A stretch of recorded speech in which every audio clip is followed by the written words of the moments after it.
What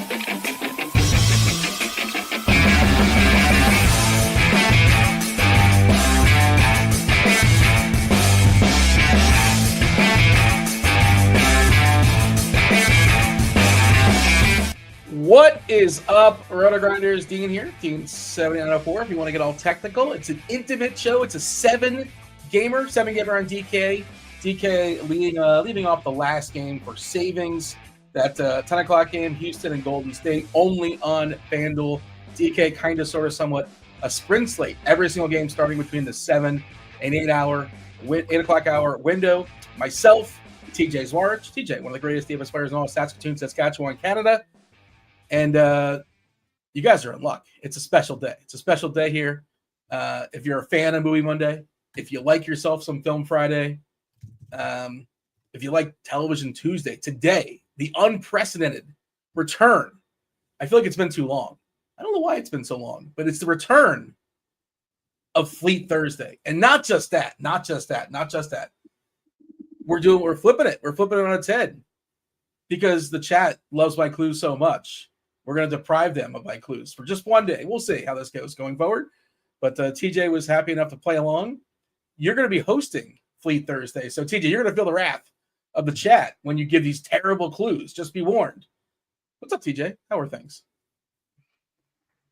Doing very well. And I'm not worried. I think the chat's going to love my clues. I'm betting somebody gets it on the third one. That's my thought, but we'll see. I'm looking forward to this one.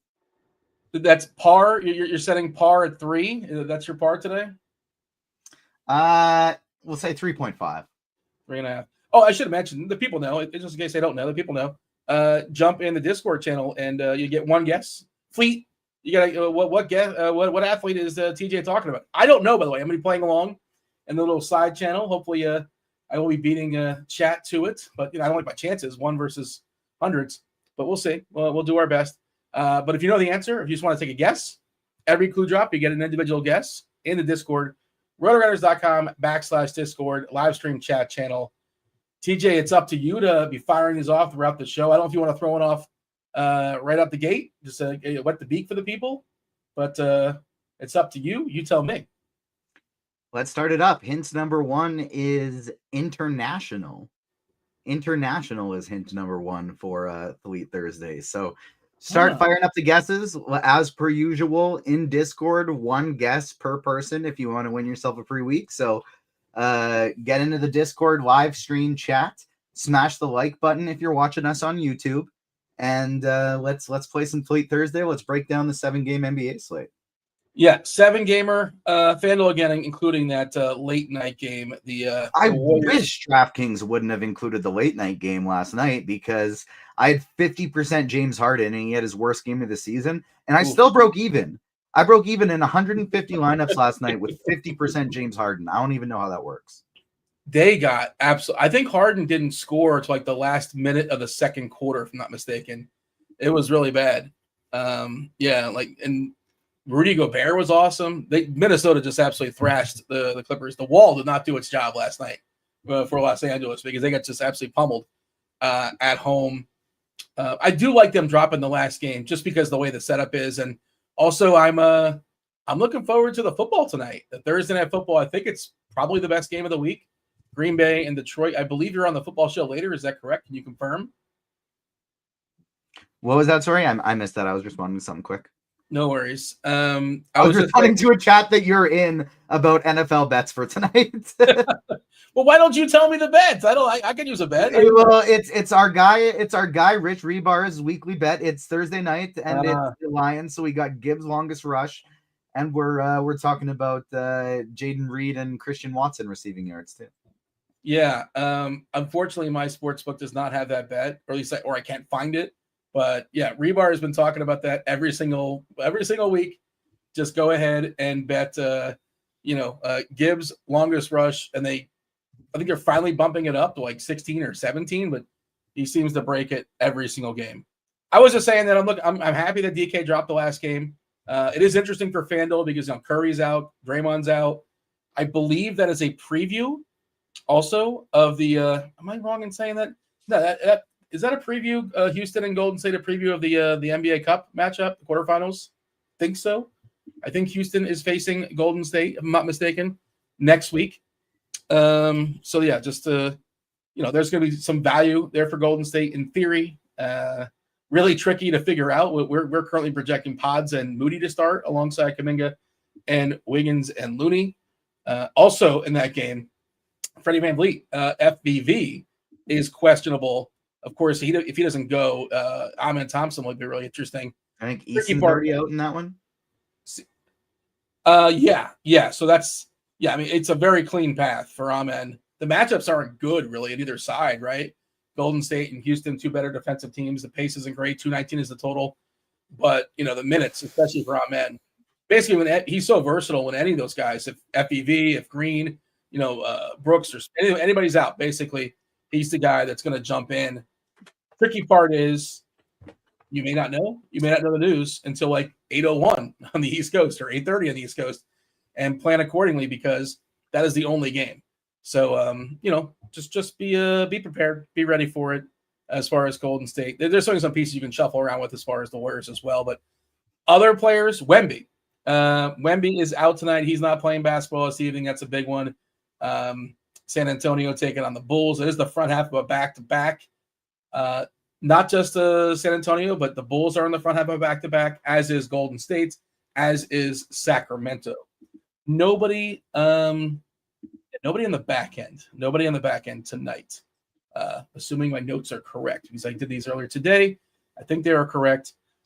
Anybody else we're monitoring as far as who's potentially in, who's potentially out? Brogdon expected to play according to the injury report. Aaron Gordon should be good to go as well. Ty Jerome is questionable for Cleveland. Precious Achiuwa got bumped up to questionable. He might make his debut for the season. Doesn't really matter, but of note, I guess. Campaign is also questionable for New York. But otherwise, Dick. We might have Dick tonight. He's questionable. And your Pirtle. Pirtle is also questionable. Yes. Producer Steve on top of that one. So Grady Dick is questionable. I just hope he plays so I don't play that stiff again. What's his name? Walter. Jesus. Guy's terrible. You hope you don't play that what again? That probably there's probably a better adjective to use considering the conversation. But Walter was a disaster. And if Pirtle doesn't play, it's going to be Boucher, Mogbo, Fernando, some combination of that. Mogbo night. Also, Hartenstein night, because none of those guys are slowing down Hartenstein. Pirtle's a big boy. Like, he's got that girth. He's a tricky cover. But like, imagine Hartenstein versus Boucher. He would destroy him. All right. Tim said he started watching this at exactly the wrong time. I would argue the right time, but that's I suppose that is subjective. I think that's the big one, right? The Toronto injuries. Matchup is bad versus OKC, but we could have some value there with like you said, Mogbo. My guess it's probably Mogbo that would start, but if Pirtle doesn't go, that's a big loss for Toronto on the inside. Anything else that's got your Josh Giddey is another one. Giddey is the one other thing I was going to say. That's about it. Because Kobe White is out and Lonzo Ball is out. And it is also the front half of a back-to-back, so maybe they rest Giddey. And I think there's also some like lottery ball stuff here as far as like draft rights that like neither team wants to win this game. That's also some other stuff. Is it San Antonio has the rights to Chicago's pick, something along those lines. But that's protected top 10 or top 12 or something like that. But anything else of note that we should mention before we fully dive in? No, I think that's it. When do I give out you're gonna have to prompt me for when I should give out the clues, because I don't necessarily remember what the timing is supposed to be on these. Yeah, sure thing. Also, you get one guess per clue. So first guess is international. First clue is international, Dean. Okay. Yeah. I'll be typing it in the chat. So I'll be typing it in the chat. I don't want to ruin the game and verbalize it. I also don't like my chances of guessing it correctly. So with that clue. But the chat was making fun of me before because typically when I inflate Thursday, I would say like retired, which is like obviously not terribly helpful. Like you could cross out a lot of guys, but there's a lot of athletes that are retired. Yeah, that KC was saying, I hope the first clue is retired. All right. So I will think of my clue in about 5 minutes after the first game. We'll go ahead and drop clue number 2. And we got to monitor yourself, and producer Steve can monitor the Discord to see if anybody binks it. Very first game we're going to talk about here, TJ, is Denver. Denver taking on Cleveland, 234.5 is the total here. It is high. It is tight.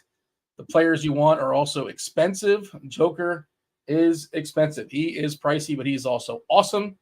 Yeah, as far as who's in and who's out, we mentioned Ty Jerome is still questionable for Cleveland. I think Denver is fully healthy, right? Anybody? I mean, yeah, Ken Carr is out, but that doesn't matter. Cleveland, it's just Craig Porter questionable, doesn't really matter. Strus, of course, is still out. I think he's close. I think he's getting close, but he's not back just yet. And Ty Jerome is questionable. We did see Mitchell got hurt last game. He came back, and we saw Garland had a head, and he did not come back that game, but I guess he's fine. I guess there was, I don't know if it was a cautionary or whatever, but he had a potential concussion, but he's good to go now. So, yeah, not a lot of value plays here, but, Joker, he's spectacular. Do we have the money for him? I don't know. Maybe. I think we do. I don't know if I want to force it, though. And part of the value today is at center, which we'll discuss. So, yeah, how do you feel about Denver and the Cavs? I'm going to set a rule to limit myself to one player per team from these games. With the potential waiting on news and waiting on starting lineups for the Spurs, things like that, I just don't want to get overexposed to these two early games. And so I'm fine on the Cleveland side of things. I'm fine with Mobley. I'm fine with Allen. I'm fine with Mitchell, and I'm fine with Garland. But I don't want to play more than one of them in a lineup. I'm going to go one max because it's going to be a slow defensive game. On the Denver side of things, Jokic, obviously, always. And I think Aaron Gordon still has a pretty nice price tag coming back from injury at only $5,900. So those are the only two guys I'd be interested in on Denver. But exact same thing. I would only want to have one of them. Yeah, ownership-wise, where we're seeing it on DK, the highest projected player currently is Mobley at 12%. I like Mobley, but I'm sort of like you, where I'm not really forcing anybody. I don't make a ton of lineups. I would love to get Joker in one. I don't know if I will. Always Joker. Joker is spectacular, of course. Yeah, I don't really have a lot else to say as far as this game. I feel like I'm a little concerned that this game could go off. It is a lot of points are expected, but again, you got to pay. What's the number Joker's got to put up where you're like, man, I really wish I had Joker? It's got to be at least 70, right? At least 70? Yeah, probably about 70. I mean, it depends. We have a lot of cheap value on this slate, so if we go full stars and Scrubsy and our value performs well, then I definitely would think 70 would be amazing, but 60 would probably be enough. So I think it kind of depends on what the rest of your lineup does. 70 is ideal, but it really depends on what the rest of your lineup does. Yeah, I mean, it has to do with other position. So I was thinking, do I want to start with Joker or do I want to start with Luka? And I think we'll get there. I think I want to start with Luka. If I'm going to spend big on one of these players, and I think they're kind of in their tier, and then SGA's in the next tier. If you were doing tiers, Joker, for what it's worth, is projected to score 5 more points. Then Luka, he's also more expensive.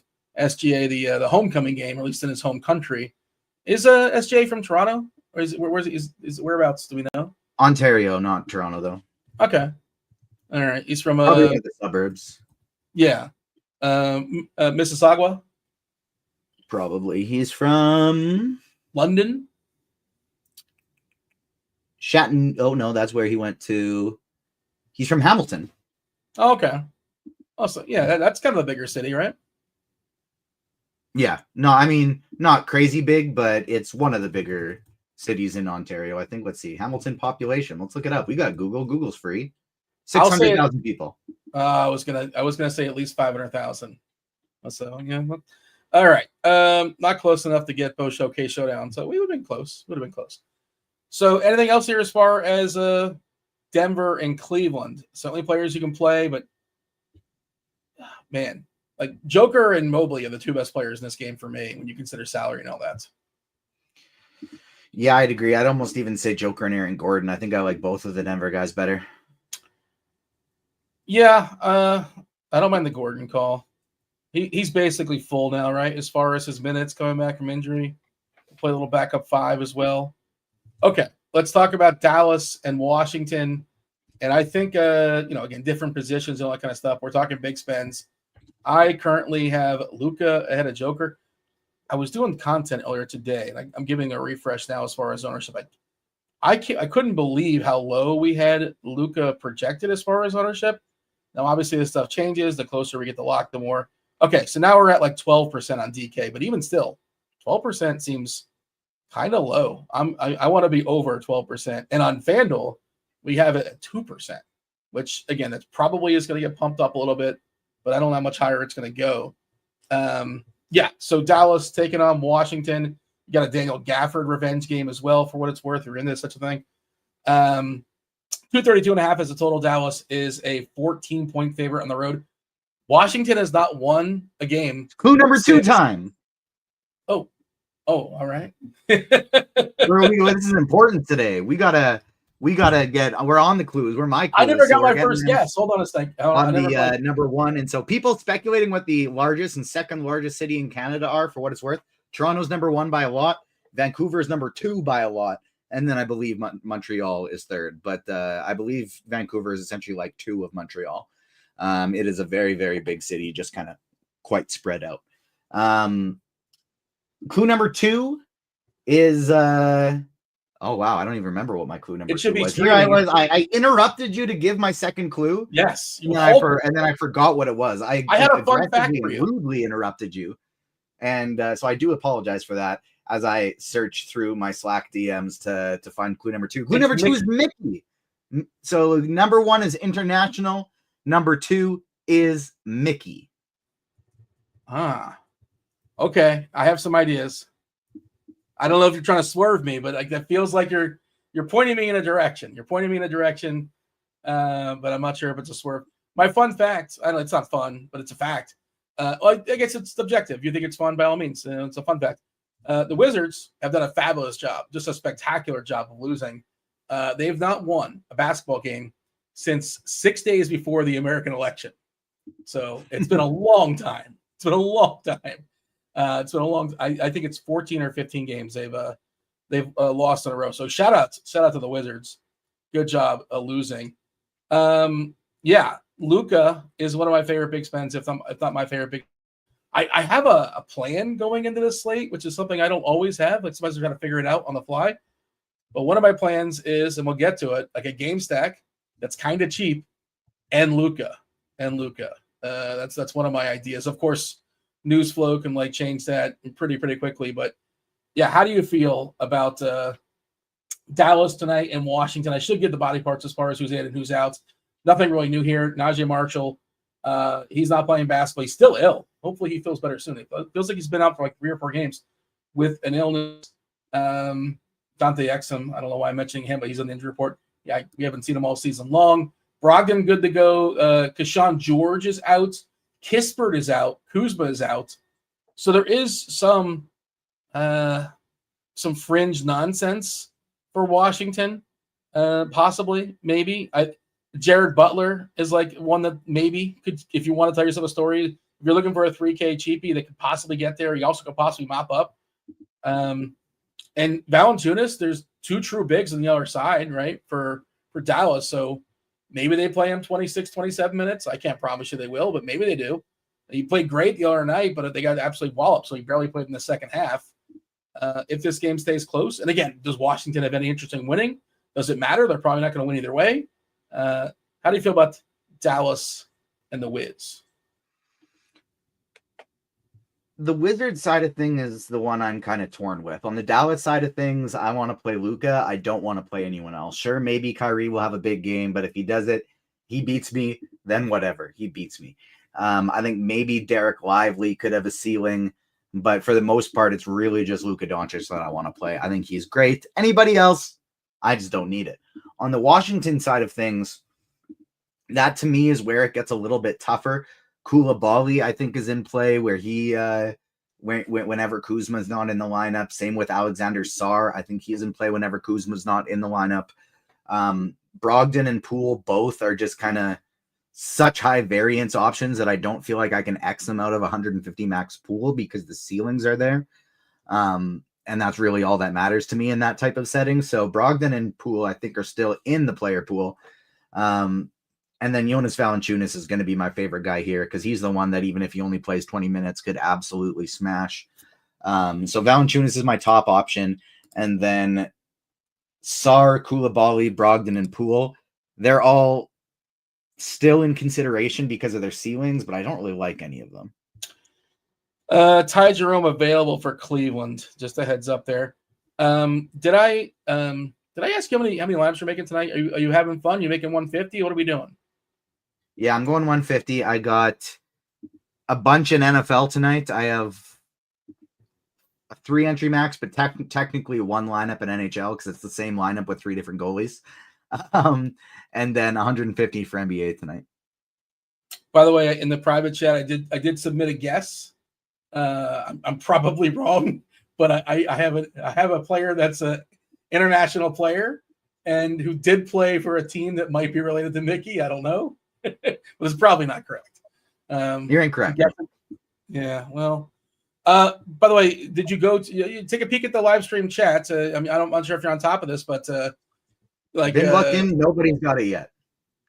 Somebody guessed Matthew Tkachuk. Oh yeah, it doesn't have to be. I don't know why I'm thinking it's got to be basketball. It doesn't have to be basketball.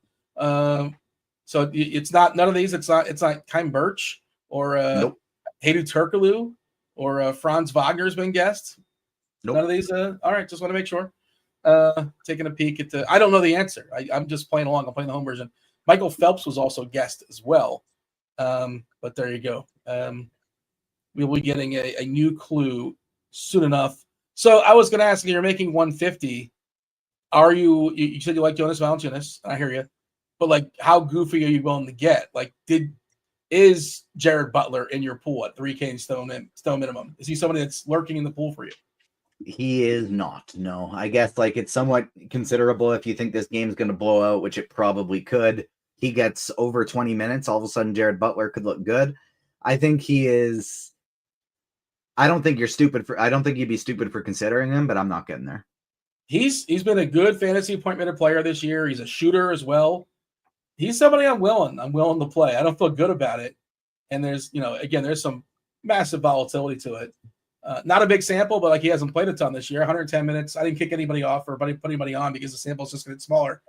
But on the season, pretty strong usage at 23%, 1.13 DK points per minute. And I'm pretty sure he's just like a 3-point shooter like Savant. I'm not mistaken. This is the same guy that was in Utah, right? Pretty sure that's who that is. Fairly certain. But yeah, if I'm desperate for a 3K cheapie, I think he's somebody I would consider getting some run and also getting a little bit more if this game blows out. Did you talk about the revenge and any for Daniel Gafford or no? You think not really, not so much. No, I did not. If I'm picking one of Gafford or Lively, it's probably Lively, but I don't think I'm going to get to either of them. Yeah, Lively was awesome last time out.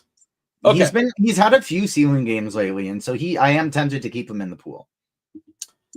Yeah, it's just those two like always seem to like visit the locker room and get hurt. Like I shouldn't just the tandem for whatever reason. Like one of them always seems something goofy happening to him. Sometimes both in the same game. We've seen that before as well. But okay, let's move on. One more game at 7:00. There are guesses going down on YouTube, by the way. If these are correct, it doesn't matter. They don't count. You're just getting reps in. I can't imagine it's Mickey Mantle. Like you make the rules. You design the game differently than I do. But I wouldn't think the second clue of 5 clues would be the name of the person. That seems a little too on the nose. But this is your game. It's also not Mick Foley, the famed wrestler. I'm assuming it's not. I shouldn't be speaking for you. But yeah, I imagine it's not Mick Foley. All right. The Hornets. The Hornets are in New York. 217.5 is the total Hornets. This is a scheduled blowout, it seems like. 14-point dogs here. Obviously, they're still without Ball. Bridges still not there. Mann not there. Grant Williams, Dunzo for the season. New York, nothing's really changed. So they do have Campaign and Precious Achua currently questionable. This was the game last time out where Mičić achievement unlocked. I actually cashed a lineup with Mičić, which is like, that's not a brag. He was horrendous, but the rest of the lineup. So we're assuming he's starting once again, but Kenneth Simpson? I don't think it's Kenneth though, right? Isn't it like initials? Yeah, okay. It depends. I don't know how well you know him. If you know him formally, us initial names stick together. We have a group chat. I believe Timothy John is a TJ McConnell, if not mistaken. But yeah, this KJ, he closed last game. He outplayed Mičić, which wasn't hard. Mičić stunk. He had a bunch of turnovers. He barely scored. He looked terrible. That's the game I ended up watching the most of. I don't know how it's going to happen again going forward, but just kind of keep an eye on it. And he's now 3-7 on DK. He was 3K that night. The matchup's not great, and I don't think this Simpson character is that great either. Just sort of noting it, I don't really like the Hornets. Do you like the Hornets? I like a little bit of Hornets, but somebody just guessed Messi, which I do think is a good guess considering international and Mickey, because you were trying to make the Florida connection, and I'm pretty sure Messi went and played soccer in the MLS in Florida, if I'm not mistaken. Yeah, he plays for Miami. Yeah, so that was a pretty good guess. It's not what it is, but I think that was a pretty good guess. Another one of these teams that I do like pieces of them, but I don't want to be playing a bunch of them in the same lineup.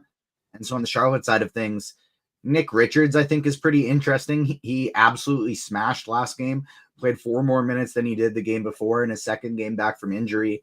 I think he's somewhat viable here for tournaments. I think he's got a ceiling. Mičić, I still think, is in play as well. I would never want to play Mičić and Simpson together, but I basically think whichever one is playing better is probably whoever they're going to let close. So one of them will probably play high 20s minutes, while the other probably plays late teens, low 20s in most scenarios. But I think it probably flips back and forth depending on who's playing better.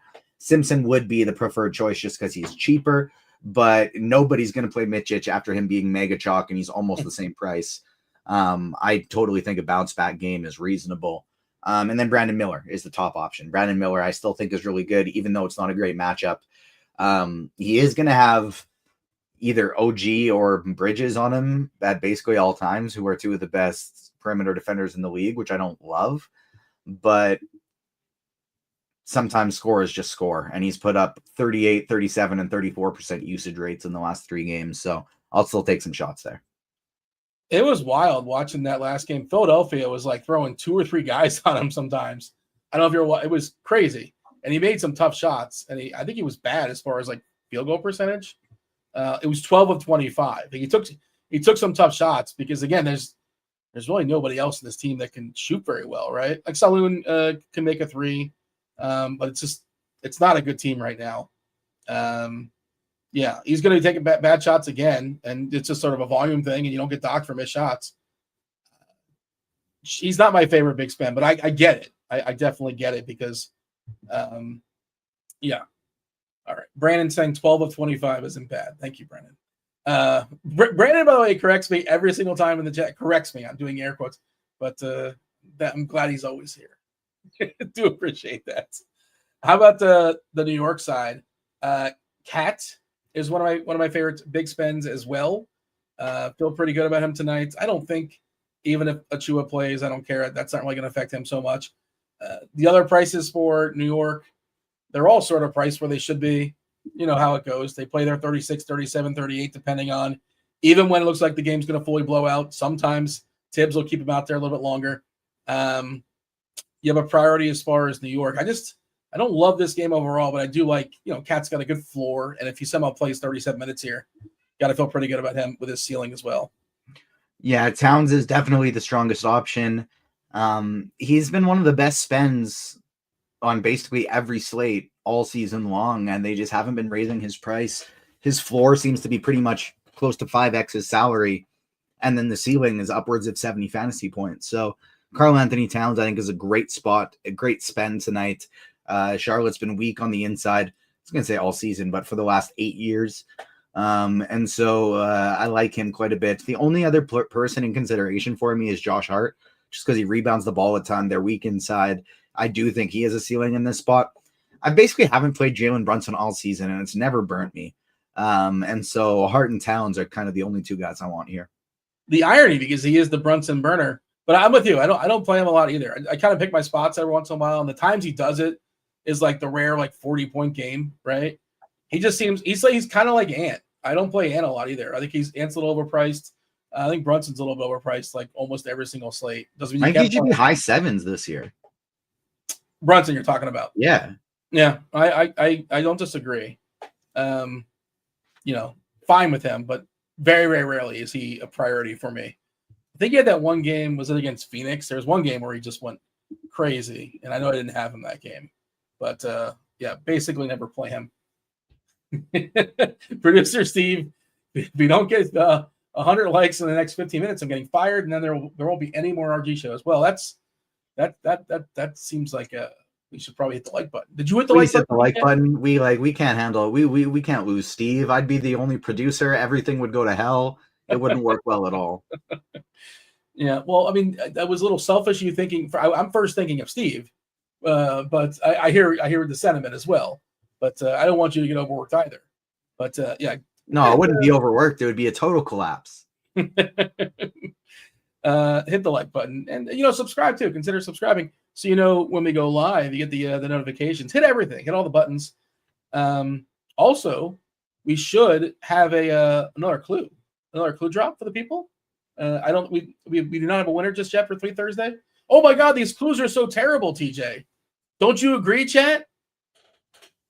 No, I think the clues are pretty great. Clue number 3, we've got some good guesses in the chat too. Haven't hit it yet though.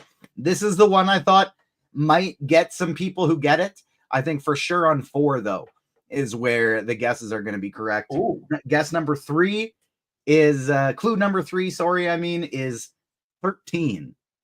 13 is clue number 3. Oh, so we have international Mickey 13. I mean, is that as simple as saying are you just flat out telling us this athlete wears the number 13? Or do they have 13 championships? I shouldn't be talking as that.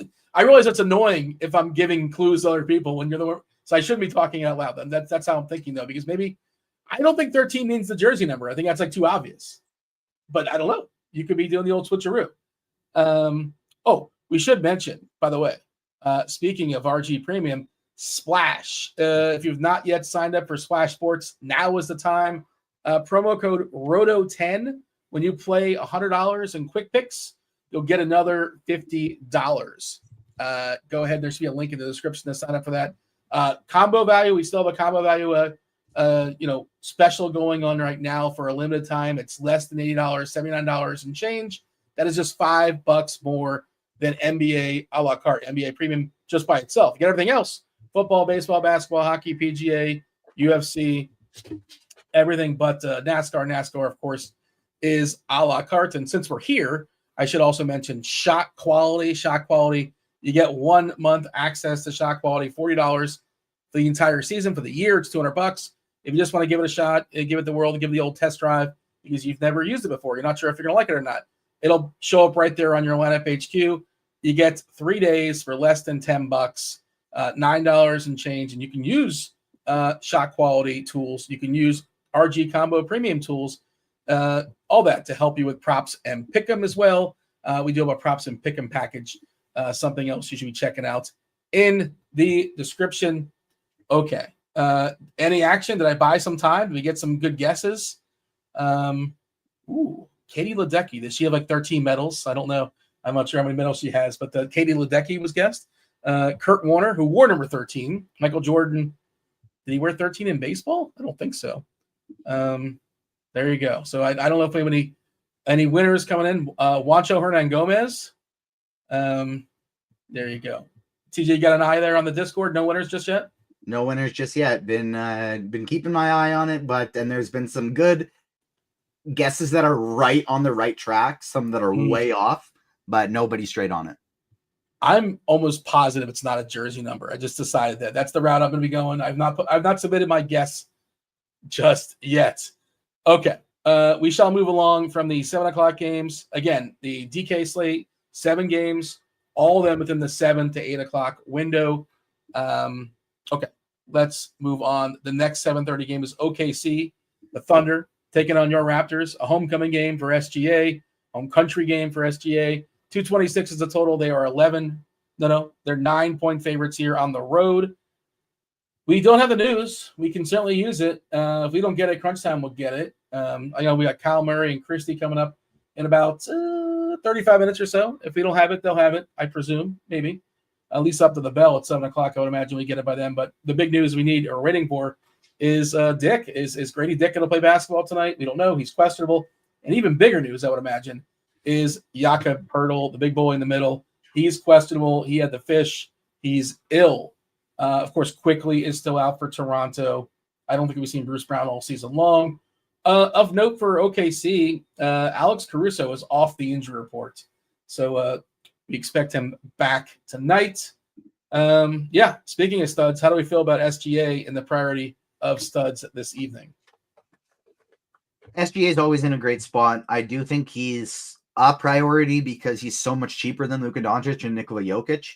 And the other spend-up studs on the slate aren't that great. And one of the ones I do really like for tournaments is somebody else in this game, Scotty Barnes. And so I really like the idea, actually, of an SGA Scotty Barnes mini stack. Hope Toronto keeps this one somewhat close.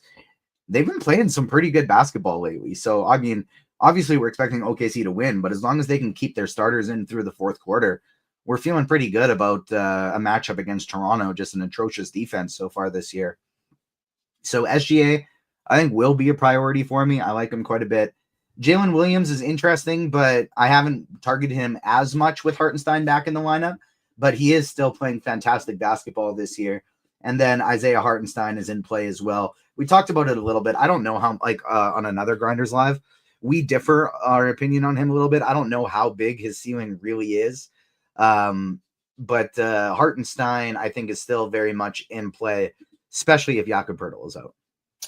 Yeah, I think Hartenstein is awesome. And I think he's awesome not just as a DFS player. He's really good there, but he's best for helping teams win. I just think he's really, really important as far as helping OKC win, rebounding, screen setting, just energy.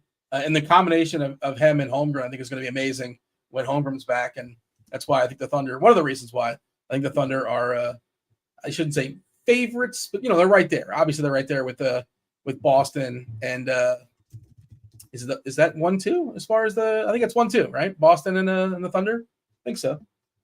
Yeah. And I also have some tickets for the Thunder I bought top of the season. But a good hustle guy, good rebound guy. He can get you some stocks as well. He wasn't good last game, but that was because of the blowout.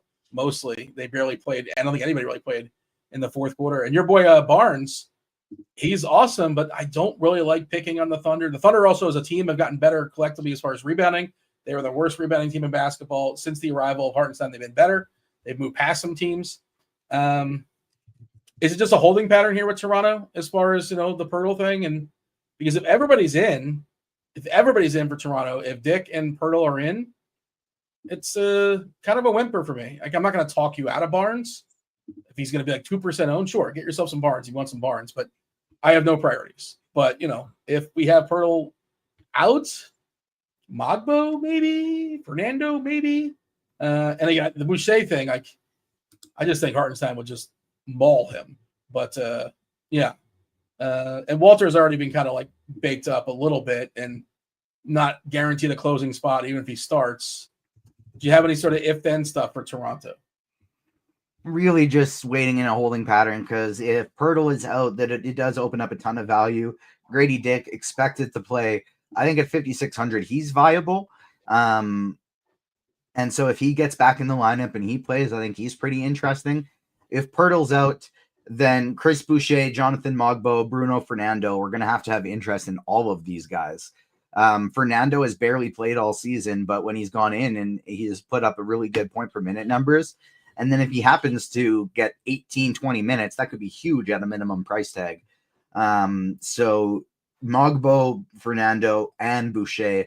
If we get Pirtle out, I probably want to make sure I get one of these guys into my lineup, is kind of how I'm looking at things. I'm probably playing one cheap Raptor center and one cheap Spurs center in almost every lineup I play if we happen to get Pirtle out. If he's in, it's just RJ Barrett and Scotty Barnes for me. If he's out, I like both of those guys even more. But if he's in and Dick is in, it's Barrett, Barnes, and Dick, and that's about it.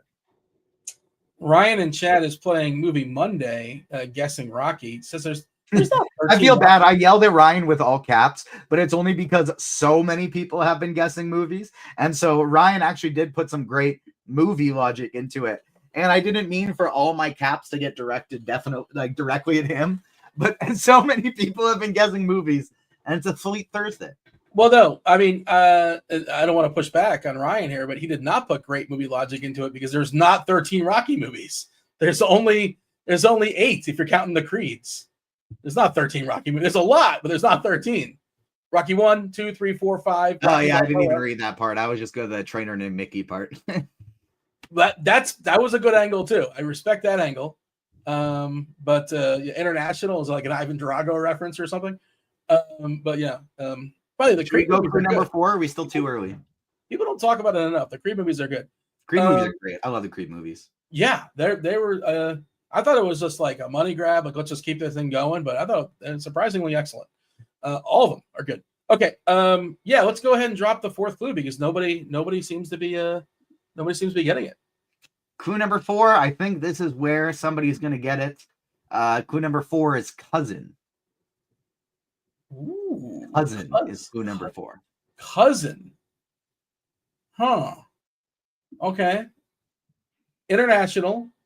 Oh, wait. I see it scrolling right now. International Mickey. 13 cousin.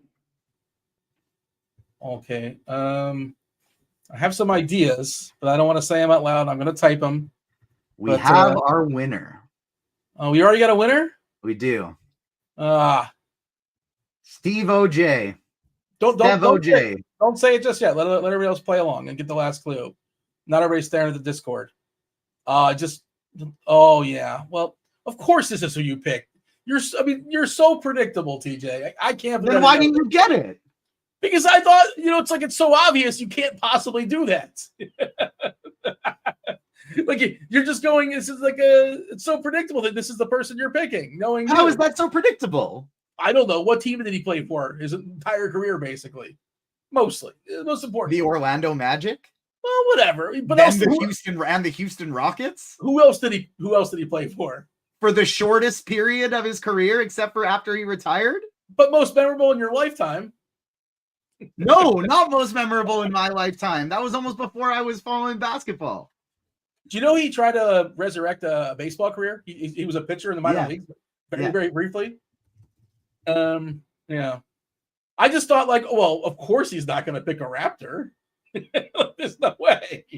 That was the international aspect. I know, but I was thinking about that. I'm like, no, he's doing a swerve. He's messing around with me. No, the swerve was that everybody thought it was an international player from another country. Yeah. Well, that's where I went. That's where I went in my head. But the chat loves your clues. You're not going to believe it. They're very kind. They want you to do Fleet Thursday indefinitely. So I didn't think it was obvious because I didn't think anybody knew this, but this was actually my first favorite player in the NBA. And it wasn't because he played for the Raptors, because my only Raptors memory with him is the dunk competition. But just because it was kind of before I was following, I think he left the Raptors in 98, so I was 5 years old. But that's my he was my first ever favorite player, and he was also the first NBA game I ever went to was the Orlando Magic against the Cleveland Cavaliers in Orlando. He dropped 39 points in the first 3 quarters, didn't play in the 4th. Were you doing a Disney thing, or what were we doing in Florida? Yeah, so we did actually do Disney World, but it rained and thunderstormed the whole time, so we didn't actually get to go through it. We did manage to see Universal Studios, but I don't actually remember why this is what we were doing. I think it was some kind of deal, but we did a little cruise thing. So we went to a basketball game in Orlando, and then we did a cruise from Fort Lauderdale through the Bahamas when I was 10 years old. Yeah, there's a lot of big. We got Pirtle out. We got Pirtle out. Some value. Oh boy, Jakob Pirtle ruled out. All right. We'll circle back when projections update. I think it's a tough call as far as who's going to start. You were saying Mogbo. I think that's probably the leader of the clubhouse. I can see Fernando ending up in the starting lineup, but I just think Mogbo is the most exciting to me because of how he is in a point per minute. What is he? Yeah. Okay. Yeah. He still had his moments earlier in the season. And I would be shocked if it's Boucher because, again, and I like Hartenstein too. It's like a cross bump because I just think the matchup versus Pirtle is a little bit trickier. Rebounds will come a little easier. Shout out to Horace Williams in chat who said, well, he was very kind, says appreciates our insights, and says, let's see, no way to keep all the injuries and all that stuff. Had my first NBA sweat last night, finished 9th. 9 points out of first. Thanks. Well, there you go. Shout out to Horace. Let's get 8th tonight. Let's get 8th or better this evening. I'm curious to see how projections handle it because I know projections. We had an if then, and it was talking about if both Pirtle and Dick were out, and we don't know about Dick yet, right? Dick's still up in the air. Dick's in. Oh, Dick is in. Okay. Dick is in. Dick is still up in the air. That was not intentional. And any way you describe it, you can just sort of do whatever you want in your head. Okay, so this is the. It's always worrisome if you have to ask if Dick is in, but we do have confirmation on it. All right. I love this game. I love Chicago. And I think everybody else does too. I'm assuming everybody else is going to love this game. Chicago, San Antonio, 236.5. High and tight. San Antonio 2-point favorite here. The big one, of course, Wemby. Wemby is out. So we're going to get some combination of Collins and Bassey. Somehow Bassey snuck down to 3K on DK. I don't know how that happened. And Collins is in the threes as well. FanDuel, they're both like tournament plays, but if you're playing cash on DK, I think you're playing at least one, just probably who starts, maybe both. That's one of the big questions I have for this slate, and I couldn't quite figure it out. And maybe it boxes out your ceiling, but they're so cheap. We should also mention before we talk about San Antonio, Chicago, we don't know just yet as far as Giddey. Giddey is questionable. We know Lonzo's out, and we know that Patrick Williams, of course, is still out, and Kobe White is out. So like, there's a chance we get, some THT.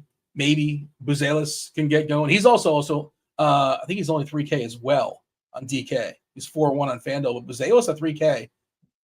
There's some stuff tonight. We're going to be able to pay up for, especially this Toronto stuff. Luka or Joker right. We're going to be able to get a stud, at least one big one, I think. TJ, I need to know if you're putting any rules in on DK specifically. Again, the prices are different. Are you putting a rule in as far as Collins and Bassey, like for sure one? Will you max it at 1? Collins is 3.5. Bassey is 3K. Also, the matchup against Chicago is great. Just like general, how fast they play. Defensively, they're not spectacular. They give up the most made threes in all basketball as well. It doesn't really matter for Bassey and Collins. Well, Collins can make a 3 for a big. He could step out. But I haven't figured it out, and it's still up in the air. Do we have any sort of Collins and Bassey rules, DK specific? I'll probably end up with at least one.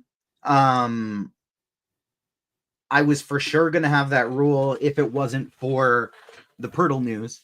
Yeah. And I was going to say at least one of, and not maximum one, but at least one if Pirtle was in. Now that we have that Pirtle news and we have more 3K centers I want to play. Yeah. It does make things a little more difficult. Now, the beauty of it is at least Chris Boucher is power forward eligible. He's not in the center position, but I might just do one Raptor center and one San Antonio center in every single lineup, cap it at both of that, say one max of both, and just have one of them. And you want to hit the exact box, get the right combination. Yeah. Yeah. Are any one of those Bassey and Collins, and then one of Boucher, Mogbo, Fernando.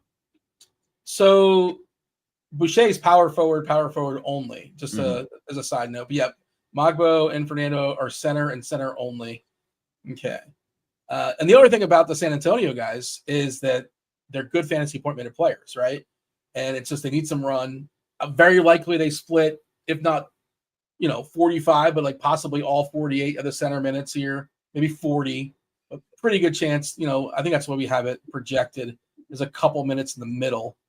I'm pulling up the Court IQ stuff because I wanted to get their fantasy points per minute on the season. I know, especially Bassey has a really, really strong number. Bassey on the season, 1.17 on FanDuel, and we have Collins at 1.06, essentially the same on DraftKings.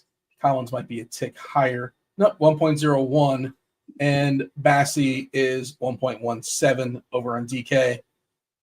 Yeah, so they both just look really, really strong. They both look like really, really good plays. We're guessing Collins starts. I think that makes sense, right? That's where I would land as well. Yeah, I think Collins is likely going to be the one who starts. I just checked. We have a semi update. We have a semi update, but not a full one yet. We're expecting Jonathan Mogbo to start, but the fantasy points haven't adjusted yet. Going back to San Antonio, yeah, I think Collins or Bassey. I still am going to want one of them in every lineup. Chicago, the worst defense, the most points in the paint, the fastest pace in the entire league. So I'm definitely going to be wanting to load up on San Antonio. The one thing I'd say is like, there's no Kobe White and say we don't get Josh Giddey either. Are they going to play at the fastest pace in the league? Like, you're missing your 2 point guards. Are they actually going to play fast? I don't know that they do. Or maybe they play faster because they don't want to have to set up their offense because they don't have a point guard. And so I think if Giddey gets out, things should get really interesting here. I want one of the 2 bigs for San Antonio. And I'm probably going to want to get, like, I won't set a rule for this, but I'm probably going to want to play one of Keldon, Champagny, or Johnson, or Barnes, too. Just because they should be getting big minutes, big usage. And one of Castle, Vassell, or Paul is also going to interest me as well. So I think you can play up to 3 Spurs tonight. I would have said 4 or 5 if, so you can 4 or 5 for cash is fine, I think. But somebody asking, is Giddey out? Giddey is currently questionable still. And it's worth noting, going back to the Raptor news, Scott Davies pointing out in chat, on FanDuel, Boucher, Mogbo, and Fernando all have power forward center eligibility. Yeah. So that's super interesting over on FanDuel. But I probably want one of the guards, one of the wings, and one of the bigs in most of my lineups, even in tournaments. So Mogbo, by the way, 3.8 on FanDuel. Fernando is 3.6, and Boucher is 4.2. Yeah. We do have an if-then set up if we happen to lose Giddey. Book already looks fine. You look a little bit stronger. Levine looks fine. We'll look a little bit stronger. Desumu, 34 minutes, 28 DK, 28 FanDuel. THT would get the boost, 24 minutes with pretty good fantasy point minute player. Not somebody helps you win, but we don't, as far as winning basketball games, but we don't care about that. We were expecting 24 minutes in Buzelis. We're giving him 26. And he's been, pretty solid fantasy point minute as well. So pretty decent. Not great, but good enough when he's 3K on DK. So this is the game, right? Especially if you lose Giddey, it's like you can go 3-3 and then because there's nobody expensive on San Antonio. There's just nobody expensive on San Antonio, right? So Vassell looks awesome. 28 minutes last time out. I don't know if he's going to start, but gets a nice usage boost in the absence of Wemby. Not a huge sample, but the sample we have, it's like 1.3 fantasy points per minute in 69 minutes, I want to say. Ran that stuff earlier. And they play tomorrow, and I was just sort of speculating that he probably rests tomorrow, right? So maybe they'll give him max minutes tonight, and probably doesn't, probably isn't cut off as far as minutes. Maybe it's 28, 29 against Chicago. I misspoke, by the way. Chicago giving up the most made threes. That is incorrect. I'm the red, I guess. I was thinking Atlanta and Chicago. Chicago in the middle as far as threes. And you corrected me by not correcting me by saying Chicago gives up the most. I know it's the most something, the most points in the paint. Yeah.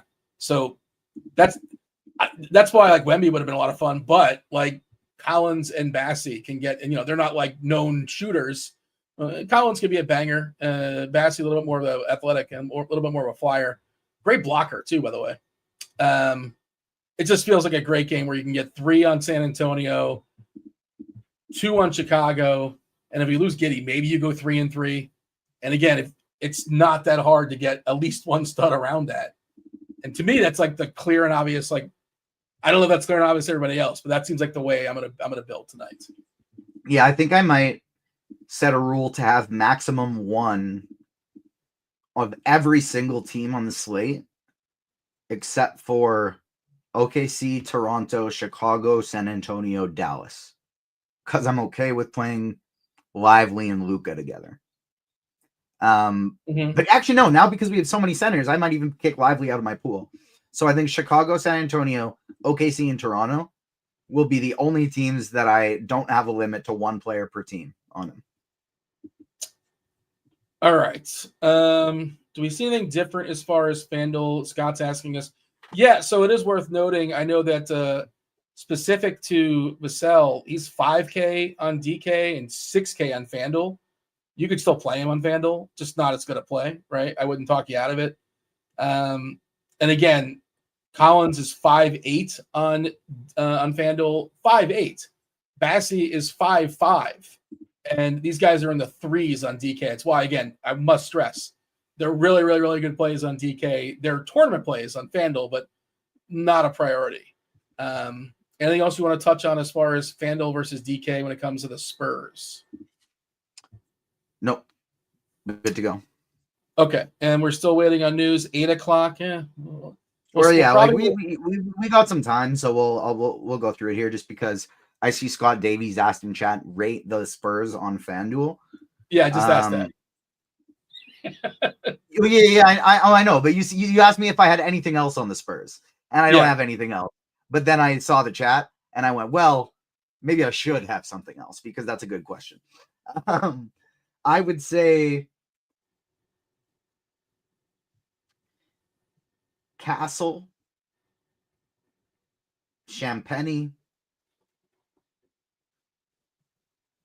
Keldon Johnson, Harrison Barnes would be my four favorites. I think Chris Paul's the best play on FanDuel for the Spurs, no? For tournaments, for me, I'm talking about. Like, I think Chris Paul is like the cash game style play. Gotcha. But at upwards of 50%, he would be one of my number one fades for tournaments on FanDuel. Like at upwards of 50%, I think I'm basically hitting the X button, even if I was running a ton of lineups there. So David in chat says all these Spurs going to play 30 or under. Not necessarily, but look at their prices. Nobody's priced to play 34, 35 minutes. I think on DraftKings, I don't think you can get away with fading the Spurs. On FanDuel, I think you can get away with fading the Spurs. Okay, yeah. I mean, it's totally different as far as priority wise. I can't imagine. Well, anything can happen, right? But the matchup here versus Chicago, 120 total, basically is a team total. You got to think at least one or two of these Spurs get in the tournaments because, again, they're going to score at least 100, right? And it doesn't take that much for Castle or Vassell or Paul. I guess he's the most expensive player on the team. Sohan 6K, probably not getting there. He's still working his way back. I'm not saying you cross him out, but is he the most expensive player on this team? I think he is. Yeah, that's outrageous. Yeah, so I think you got to play at least one Spur in every lineup, possibly two. But anything else, or shall we move on? No, I think we'll move on. I'll say, just in case anybody's still following along and didn't see in Discord what the winner is, the final clue is high school for Thursday. And so we have international, Mickey, 13. Isn't that the next Bong Joon-ho movie? Isn't it called Mickey 13? I'm not sure. Then, I didn't mean to do that, but I'm pretty sure that's his next movie. Number 4 is Cousin. Number 5 is High School. And I'll go through why I chose those clues after our next game here. Yeah. I'm trying to think of the 13. I know why you picked Cousin. I thought 1 was the I'm trying to think. There's a different angle. I was right when I was saying it's not a number thing, but okay. It has to do with the probably coolest comeback in NBA history. Oh, what he scored like 13 points in like a minute or something like that. 13 points in 33 seconds. Okay, and it wasn't the Reggie Miller thing. Yeah, okay. That's really deep, by the way. That is a deep cut. That's not that deep of a cut. That's a deep cut. It's a very deep cut, sir. People know about 13 and 33 seconds. There's no 30 one of the most on insane things in NBA history. But okay, yeah, that I was not getting there at 13. But now that you say it, it's like, oh yeah. I'll go through it now just because that's what we're doing. Getting it in YouTube, by the way. Yeah.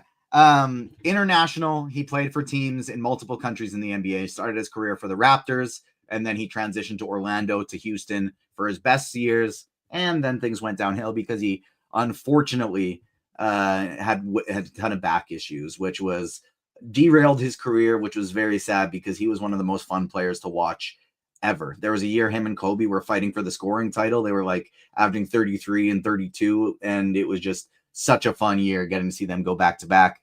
Clue number 2, Mickey. He had his best years, of course, in Orlando, Mickey Mouse, Disney World. Clue number 3, 13. He scored 13 points in 33 seconds. One of the very greatest NBA comeback performances of all time. Just kept stealing the ball, getting fouled, getting 4-point plays. Was incredible stuff. Number 4, cousin. He played with his cousin in the NBA, competed against him in the dunk competition, Vince Carter. Sadly, Vince Carter kind of pushed him out of Toronto, and in hindsight, I do very much wish that we built around Tracy McGrady as opposed to Vince Carter as a Raptor fan. And finally, number 5, high school. He came to the NBA straight out of high school. One of the reasons why I wanted to pick Tracy McGrady, like I mentioned before, he was like my first favorite player of all time. Shout out to Florida man TOP. He's got T-Mac in his that's T-Mac in his YouTube display picture right there. So there it is. The Florida man TOP. Those are some of the nicest jerseys of all time. T-Mac has done some of the nicest jerseys with the NBA, with the Raptors one with the actual Raptor, the Magic one with the star. Some real nice jerseys. The black one with the stripes. Is that what you're talking about? No, not the stripes. Those were Penny and Shaq. Okay. The white ones with it's a star instead of the A for Magic. And then the other reason he was in my head is because anytime I watch a Raptor game, the commercial that comes on every single time there's a commercial is a Gillette commercial with Tracy McGrady and Grady Dick. Oh, okay. Yeah. The two best number ones in Raptors history. My random guess was Marcin Gortat because he's an international player and he played for the Magic. It's like there's no way you thought of Marcin Gortat, but that was the guess I threw your way. All right, let's get back on track. Still 2 more games on the DK main slate. By the way, I'm proud of those clues because I said 3 or 4 and it landed on 4, and then everybody got it on 5. It just how you want it, Dean. It's how you do clues. I was taking notes, man. Don't worry. This is the way I'm gonna do it next time for sure. Maybe you Wally Pip me on the Fleet Thursday. I don't know what the schedule looks like going forward, but spending up at center could be a thing. I'm just trying to kind of running through some stuff. Like, is Mogbo and like one of these San Antonio guys going to be clogging up a lot of the center stuff, and maybe Joker is kind of like a way to be different almost. I'm not sure. I think we're definitely going to get lower ownership on like Jokic, Towns, Vucevic, Hartenstein. All their ownership's going to go down now. Like we were projecting for 20% for Towns before. I bet you it's closer to like 15 now. We're projecting 15 for Jokic before. It'll probably be like 8 or 9 now, I would bet. I bet each of those guys drop a couple percent because of the Raptor news. And like Luka goes up because he's not taking a center spot, but now all of a sudden you have salary, and SGA goes up for the same reasons. I think. I gotta say, I think Bruno Fernando is now one of the most interesting GPP plays on the slate. We're projecting him for 2 minutes. I'm surprised. I would have projected it for more, but that if he ends up being like a 1% guy, I think that's super interesting for tournaments. I like Mogbo, and if everybody's going to Mogbo and Boucher, which I do think Mogbo and Boucher are the 2 best options. I think I definitely want to play like 5 to 10% Fernando if nobody's going to be playing him, because I guess it'll a lot depend on the projections throughout the industry. But as it stands right now, I believe both Boucher and Mogbo, we're projecting them. It goes Mogbo 1, Bassi 2, Collins 3, Boucher 4 for the top point per dollar plays on the slate. Yeah. And Fernando, pretty good fantasy appointment as well, because 1.19 in the season and 120 minutes. I that might change.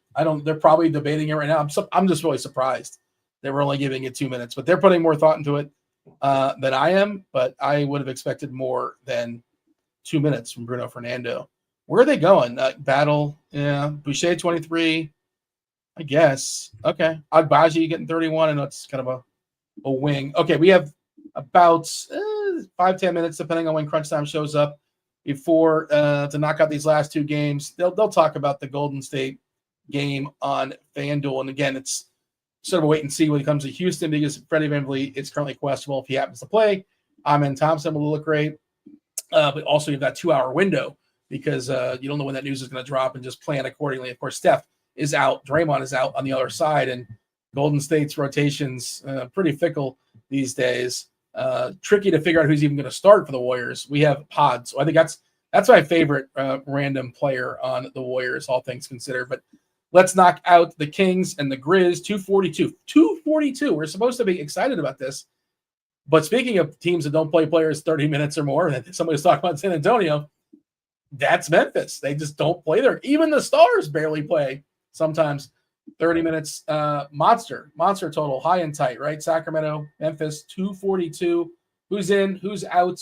What's up note here? Well, Sacramento is fully healthy with the exception of Trey Lyles. Malik Monk is starting going forward. Zach Edey, not available. Gigi Jackson, not available. Vince Williams Jr., also not available, but they are getting healthier there in Memphis. I'm a little concerned I don't have a lot of this game, at least right now. Where are you at as far as the Kings and the Grizz? I'm not concerned about it, if I'm being honest. I am totally fine being underweight on this one because of the amount of spread out minutes we talked about, especially from the Memphis side of things. I'll play Ja. I'll play Jaren Jackson Jr. Both these guys will stay in my pool. Jaren Jackson Jr. exclusively at power forward. I won't be playing him at center. And then Ja Morant, because he doesn't need big minutes to absolutely go off. Plus, he's getting pushed more and more as he goes on here. He played 31 minutes last game, his most in a while. So I think Ja's very interesting for tournaments. I have two players I'm interested in on both teams. Ja and JJ and Triple J on Memphis, and De'Aaron Fox and DeMar DeRozan on Sacramento. Because of the incredibly great talent we have at center, I don't think I'm going to play any Sabonis. Maybe I include him in the pool just because his price has gone down, but I don't think I need Sabonis against Triple J. So I'm just going to play all the other great centers on the slate, focus on Fox, focus on DeRozan, and then same thing with Triple J and Ja Morant. Sabonis is power forward eligible on FanDuel, so just keep that in mind. You're not locked in one center only. Some versatility on FanDuel. Memphis has been flying this year, third fastest in pace, so it's an up and pace game. For Sacramento is currently 18th, but yeah, I'm going to include Sabonis. I got him in there still. I just threw him back. I mean, you can drop a triple double, right? But he doesn't give you a lot of stocks, you know. I'm going to put Monk in too, just because he's been on an absolute tear, even though his price has gone up crazy high. I'll throw it in there just in case. He can drop 30 points, and he's got to, because he doesn't do a heck of a lot else. Yeah, but he can do it. He definitely can do that. Yeah. Anything else of note here as far as Sacramento, Memphis, or shall we knock out the Suns and the Pels? We can do Suns and Pels, which will take even less time. 223 is the total. It's weird. Well, the prices are better on FanDuel for this one. Like the Suns look pretty good over there. Obviously Durant is out for the Suns. Ryan Dunn is also questionable. Did we get an update on Ryan Dunn? I don't have the most up to date. I have as of like 45 minutes ago or so. I don't think we have an update, but I also don't think we really care. Yeah, that's a good point. Yeah. He is, and Nurkic, of course, is out. Alvarado and Hawkins are out, but now New Orleans getting healthier. Herb's back. Misi's available. Brandon Ingram's back. We have Herb coming off the bench for what it's worth. Murray, McCollum, Ingram, Murphy, Misi, and all the prices have kind of adjusted accordingly. I don't want to say these are my favorite plays, but like considering salary and all that, And I guess maybe they fall back now, but Oso kind of falls back. I thought he was looking better earlier in the day for Phoenix, but he's another big. I think he has some power forward eligibility for what it's worth, but we're projecting him to start versus Messi. And, the 3-and-D of Royce O'Neal, like Grayson Allen, theoretically could be useful. I think he's got a better price on FanDuel, but a lot, like you're saying, a lot of this stuff falls back. If you want to spend up on Booker, I don't think that's going to be. I think on FanDuel it'll be pretty popular. At least we had it popular. I'm not sure if that's going to change or not. But you didn't seem very enthused when you said this one's going to take even less time than Memphis, Sacramento. Yeah, 0 Pelicans, X out the whole team. I have no interest in them whatsoever. Royce O'Neal and Devin Booker are the only guys I'm going to play on Phoenix. I had more interest in Iguodala before the Raptors value opened up. I don't know. I couldn't think of the word value there for a second. But Booker, I still think has a really high ceiling. I'm very interested in him. Royce O'Neal is fine as long as he's in the starting lineup. And I don't care about anybody else in this game. Mitchell in chat telling us that Booker dropped 52 points on the Pels last season twice. 2 different occasions. He dropped 50-piece nuggets on the Pels. And with no Durant, certainly he'll have the ability to throw, 30 shots at the hoop. So he should be in your pool if you're running a bunch of lineups, I think. Was that yesterday on GrindersLive? There was a chat about people who you were talking about guys who people think they're good at defense because they get a lot of steals, but they're not. Yes. And Dyson Daniels gets a lot of steals and is good at defense. Yes. It's funny because who did Dyson Daniels replace? Murray or McCollum? Is that you're saying who was his DeJounte Murray? And DeJounte Murray is that guy that gives the illusion of being good at defense just because he gets a lot of steals and loose balls.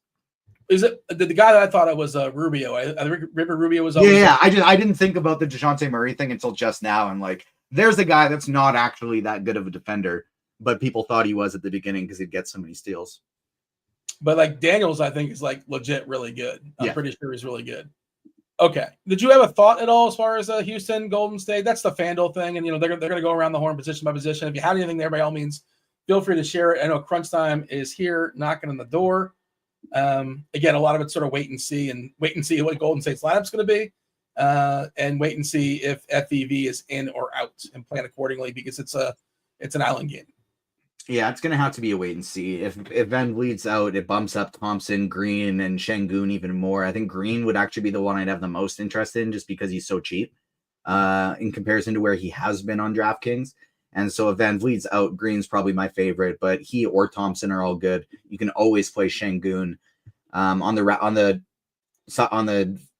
Warriors side of things, like if Wiggins is out, I think that makes me like Kuminga. Podziemski, I think, is a really strong tournament play, and that's about it. Yeah. Did I miss is Wiggins questionable too? Did I see also? I have the Wiggins is questionable. Okay. For some reason, I thought in my head that he was confirmed in, but yeah. Or at least our lineup HQ currently has a Q tag beside it. That's what I'm basing it on. I got the NBA injury report. Steph out, Draymond out, and Wiggins is questionable with he's got an ankle. Who's breaking the slate, TJ? Bruno Fernando. Whoa. All right. I want to say Luka, but like, duh. He's got to put up at least 70 to break the slate, I think. 70, 75. I will say out of nowhere, Bruno Fernando is the best of the plethora of value centers. And you're not scared if he's not starting? We're expecting Magbo to start. We're not sure, but that's the expectations. Yeah, I'm kind of hoping he doesn't so that nobody plays him. Okay.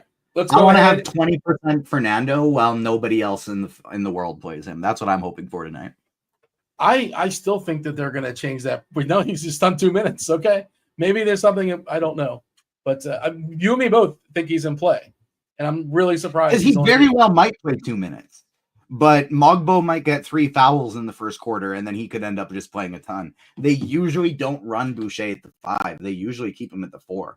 And so, like, I think right now we're kind of playing it as they're either going small or all the 5 minutes are occupied by Boucher and Mogbo. It could only be 12 minutes. It could only be 14, but I bet you we get 12 to 14 from him. You know what? I think we actually have somebody on the projection team. I'm not sure if he's working tonight, but on Crunch Time, maybe he'll have some thoughts for it. Let's go ahead and bring in Crunch Time right now.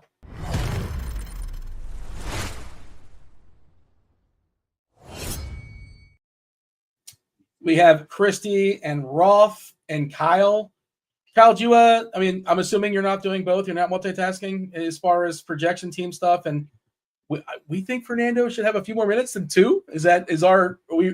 Again, this is I'm the stat of my lane, stay in my lane, I guess. But what up with that? Why just 2 minutes?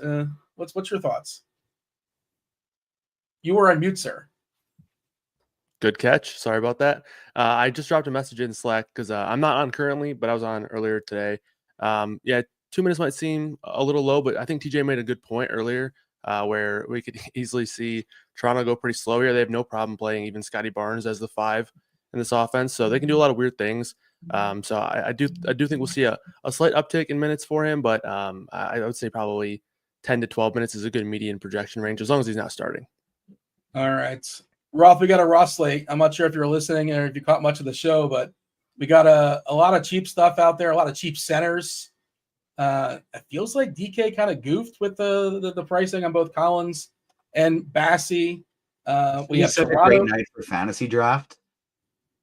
All the centers. Play all this and get Luka, Jokic, SGA, and then all the cheap centers. That no longer exists, right? I mean, that's a site that's been gone for years. Okay, so It took me a second. Like, I remember it was a thing, and I know I played there, but yeah, it all just kind of melds together. Everything else good, Roth? Any other issues? Yeah. How was the fish fry? Oh, it was so good. It was so good. TJ, you're the man. It Got was you. so Got great. you. Thank you, TJ. All right. I thought we'd get one anecdote out of the fish fry, but nothing. All right. That's it. Fair enough. Hi, Kristi. How's it going, Dean? It's going all right. While. It's going well. Welcome. Good. Oh, the two of you. It feels like it's been too long since both of you jumped in here and talked some basketball. Looking forward to what you guys have to say the next 40 minutes. We need Kristi on every night while she's on this hot streak. NBA and NFL Keep it going. Every single night. So we gotta listen up. What did you win, Kristi? I missed it. What didn't she win? I haven't been keeping up. My apologies. Yeah, it's been a good week. That's for sure. Let's keep it going tonight. All right. Well, shout out to you. Stay hot. Kyle, we'll get an update as far as we're going to get 5 minutes out of Bruno Fernando. We're going to get him all the way up to 5 minutes probably. We'll see. TJ, it's been fun. We had a good time with Fleet Thursday. Shout out to you. But that's it. That's our show. Also, come back later. TJ will be on, I think, with Chop, talking about the best football game of the week, most likely. Detroit. Best in the NFL. Oh, yeah, Kyle. Shout out to the Lions. Yeah. We're happy for you. Yeah, finally a good year for Michigan sports. About time. Absolutely, it is. You were due. You thought the Pistons had a chance to sneak in the NBA Cup, and they went ahead and dropped an absolute stinker.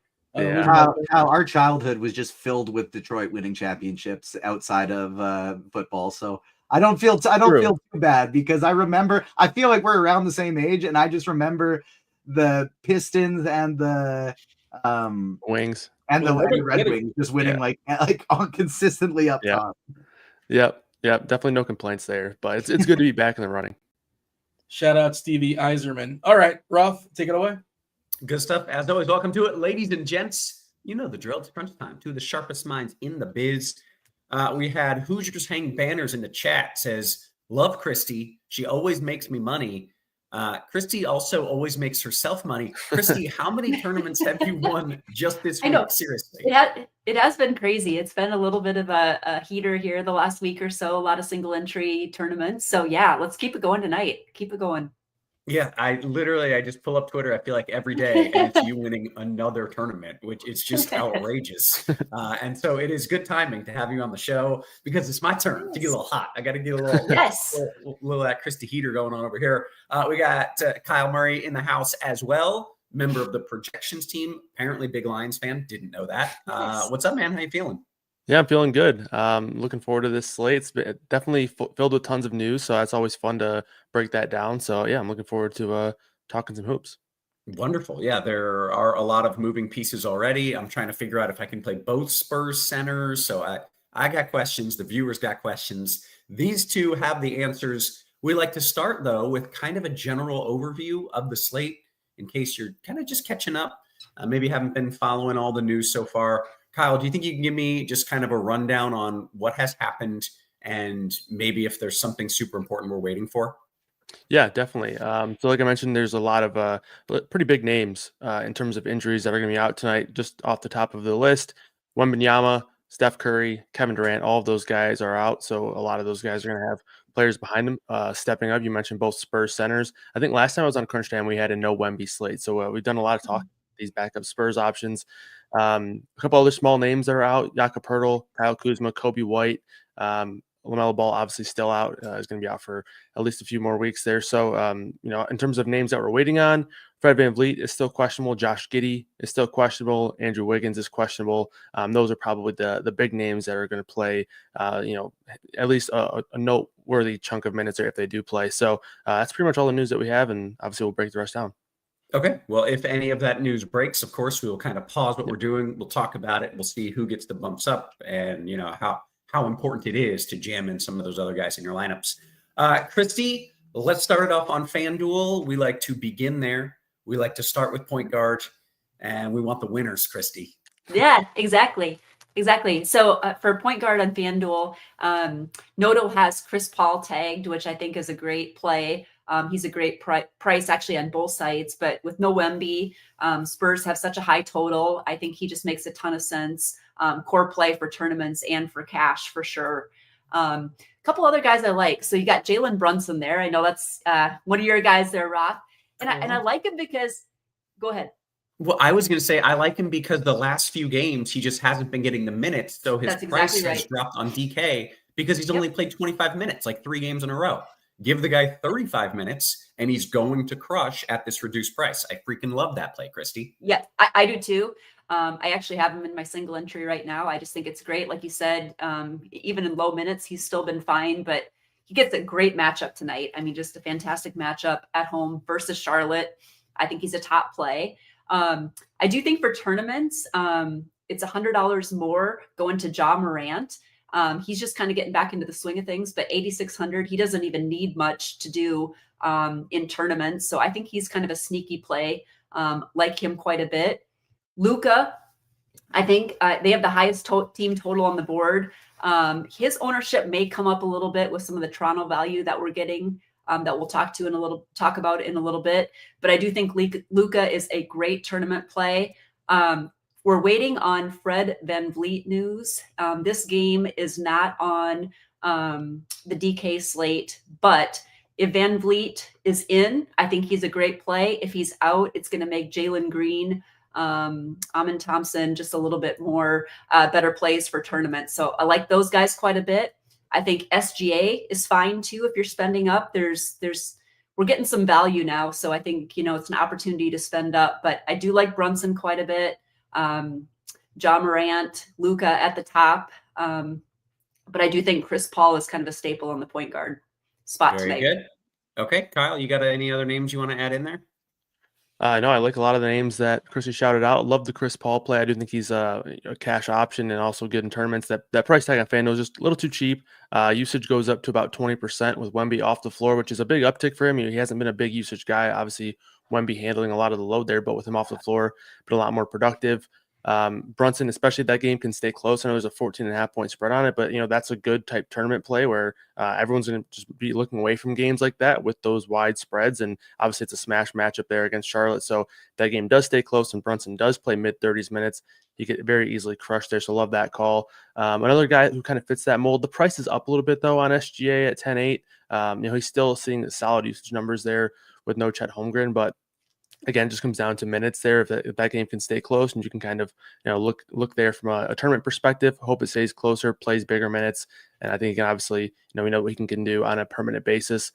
In terms of some other names, Amin Thompson, I love that call out as well. Only a FanDuel play, but even if Fred VanVleet does play, he's still benefiting from Tari Eason being out. So I think as is currently, Thompson has 28 to 30 minute upside. He's a good per minute guy, and he's a stocks guy, which benefits him over on FanDuel. He's going to get 4 steals. So that's if he gets 30 minutes, that's awesome. Yep, and as weird as it sounds, he has double upside with the rebounding. He's just such a good rebounder, even as a guard. So, love his permanent upside. So if VanVleet's out, even better for him. I do think a lot of people are going to naturally look away from these Pelicans options, which I think could be fair, considering you have pretty much them at full strength minus Zion. But it does sound like Brandon Ingram and Herb Jones are going to be limited to about 30 minutes. So I don't mind taking stabs on one of DeJounte Murray or CJ McCollum. I think I prefer DeJounte Murray in this spot against Phoenix. But I do think those guys could potentially just be good tournament options with people, assuming that with everybody back, their ceilings are capped. But I do think for most part, we're going to see one of these guys have a pretty solid game. Okay. Shooting guard, Kyle, what are you doing there? Yeah, a lot of names do carry over, but some names that are new over here. Devin Vassell is tagged by everybody who's in lineup HQ tonight. Obviously, strong play, 6K on FanDuel. Noah Wembanyama. I think you could play him and Chris Paul together, but if you wanted to, split those guys up from like a single entry standpoint, I don't hate doing that and maybe trying to get a little bit unique there. But Devin Booker with no Kevin Durant obviously is going to see big usage. Amin Thompson we already touched on. Stephon Castle as well as another guy who's going to see pretty solid minutes with no Wemby and solid usage with no Wemby. We have him projected for 31 minutes, 5,300 over on FanDuel, so I think he's a strong option. A couple other names that stick out. Jalen Green at 6,400. It's a FanDuel only play. Zach LaVine's at 7,400. I think LaVine makes a lot of sense, or just maybe any Chicago Bull option if you're maybe going super overweight on the Spurs team. Like Kristi alluded to, they have a high total. Obviously, a lot of these guys are projecting well with no Wemby, so it makes sense to, if you're going to have 3 or 4 Spurs, to go ahead and throw in one of these Bulls. And with no Kobe White, a lot of these guys also project pretty well. Malik Monk's price is up here at 7,500 now, but with him starting, he's playing mid-30s minutes. You do need him to have a strong scoring game to really pay off, because it doesn't really do a whole lot. But last game he did have 9 assists, so if he's going to have a solid assist rate along with the usage rate, I do think he's going to be a guy who's in play here. Some other value options that stick out: Grayson Allen, Buddy Hield, FanDuel only play, and Ayo DeSumo. Okay, we're getting news that Bagley is starting. We've already got a lot of value. I don't know if that's something that we're interested. Also, Giddey is in. Kristi, any interest in Bagley? Yeah, I probably have him in the pool for sure. I think we'll get to him in a minute. I think he will make some good value for us. Just a couple other plays on the guard side. I do think you could throw Brandon Miller in there. He is priced up, but with Ball, Bridges still out, he has 35% usage the last 3 games. And we've seen him have some really high ceilings. So especially with us getting some exposure to maybe the New York side, I certainly have interest in Miller. Buddy Hyde, you mentioned him. I think he's a good, with all the Golden State Warriors out tonight, I think he is certainly a good value play there. And then I would just say reiterate for FanDuel, Jalen Green, I really like him. He's underpriced. We've seen him go over 50 FanDuel points here in one of his last 3 games. And so the upside is certainly there. And I like him regardless if VanVleet is in or not. I just think he's one that stands out as a core play for me. Okay, very good. Take me to small forward, Kristi. Yeah, so small forward, Devin Booker is going to look really, really good here. Durant, Nurkic are both out tonight, so he's at a pretty good price point still at 9.1K there. So I like that quite a bit at the forward position. Jonathan Kuminga is going to grade out really well too, and he pops in a lot of optimals. Again, no Curry, no Draymond, no Melton, so he's going to see a ton of minutes. We already touched upon Amin Thompson, just a great play. And again, I like him regardless of VanVleet or not. He's just way too underpriced, particularly on FanDuel. LaVine, we did get news, obviously, that Giddey's in, but LaVine is still pretty cheap, and this is a good game environment, and I like getting a little bit of exposure to the Chicago side, so I do like LaVine here quite a bit. I mentioned Brandon Miller, and then I think for tournaments too, another guy that you could throw in there is Jalen Williams. He's priced up, but again, with some of the value that we're getting, I think he's a fine tournament play as well. Very good. Kyle, your thoughts on small forward? Any other things names you'd like to add? The one name I'll throw out there is DeMar DeRozan. I think same sort of theory behind the Zach LaVine play, where if you're playing a handful or a few Spurs, makes some sense to bring that back with a Bulls player. And even though Giddey's in, even with Kobe White out, you're still looking at a pretty solid usage bump there. Sorry, that was the wrong game. DeMar DeRozan, Sacramento side against Memphis, great matchup. Obviously, you're looking at a game with one of the highest totals. I believe the highest total on the board there as well. So I like DeMar DeRozan 7,800 on FanDuel. The price is at a point where you're competing with Devin Booker and Zach LaVine, but nonetheless, still like DeMar DeRozan in that. And then I mentioned LaVine earlier in that game theory play with the Spurs, and then a couple value options. Royce O'Neal, 5,400, not the greatest price tag from a value standpoint, but he's going to benefit from a minutes perspective and even a usage and rebounding rate role with Durant off the floor. Okay. I want your thoughts on power forward, but I also want to take Jordan's question, who says, doesn't Harry Barnes crush every time Wemby sits? Is that a guy who could try to do a little bit more and maybe prove a bit more useful in this spot? And do you have any interest, Kyle?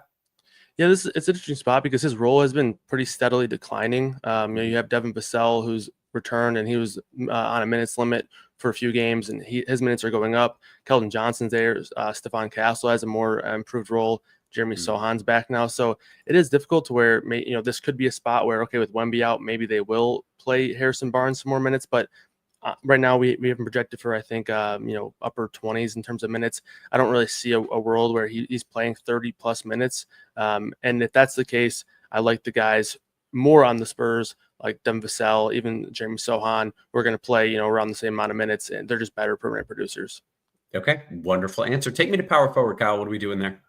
Yeah, so we had some talk about Bruno Fernando. Looks like the team went up to 16 minutes on him. I still think, probably 12 to 15 minutes is a good range there to expect from a medium perspective. He has a very wide range of outcomes to where, again, like I mentioned earlier, they could easily go small here. I know the Thunder do have Hartenstein on the other side, but they could easily still go small with Scotty Barnes, which they've done.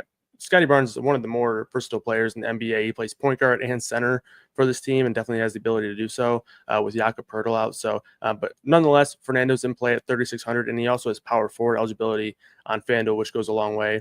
Jonathan Kuminga, Oso Ighodaro is also in play here, starting most likely again. He's found his way in the starting lineup. Been playing pretty solid minutes, and he's a decent permanent guy there as well. I mentioned DeRozan. We talked about Jalen Williams earlier. So those are probably the main names that I'm looking at in core lineups. Trace Jackson Davis is also a guy who you could make a case for on FanDuel only. It's again going to be a guy who's tough to project him for solid minutes just because of the way that they're running this rotation right now. But again, a good permanent guy, and $4,600 price tag is definitely fair on FanDuel. And then last name I'll throw out, finally seeing some big minutes, Jabari Smith. I think he could benefit from this matchup against a Golden State team that typically plays a little bit smaller and only 5,400 on FanDuel. Again, only FanDuel only play as that game's the late game of the night. Okay, good stuff. Kristi, anything you want to add there at power forward? Yeah, at power forward, I like all the guys that Kyle mentioned as well. For value, you're starting to see some guys like Jonathan Magbo and Chris Boucher pop a little bit just with the minutes projections that they're getting. So I think they're fine guys that you can throw in there. I really do. At 3.8K for Jonathan, I think he's a good value play. Ighodaro was popping quite a bit earlier at 4.4K. I still think he's a good play. We have him projected for 28 minutes. And so I think he has some decent upside there, especially again with Durant and Nurkic out. A guy that I'm going to throw in there that doesn't really pop much, but I really like him and he continues to get the minutes for New York is Josh Hart. He's 7.4K and he's steady. We've seen some really good ceilings out of him. And the last two games, even that have been blowouts, he's still gotten the minutes. So I think he's a really good tournament play and someone that I have exposure to. One other guy I'd throw out there is Kyle Anderson too. Don't love it, but he has some value in there too if you're looking to save and pay up for, Luka or Jokic or SGA, guys like that. Okay, very good. Take me to the center spot, Kristi.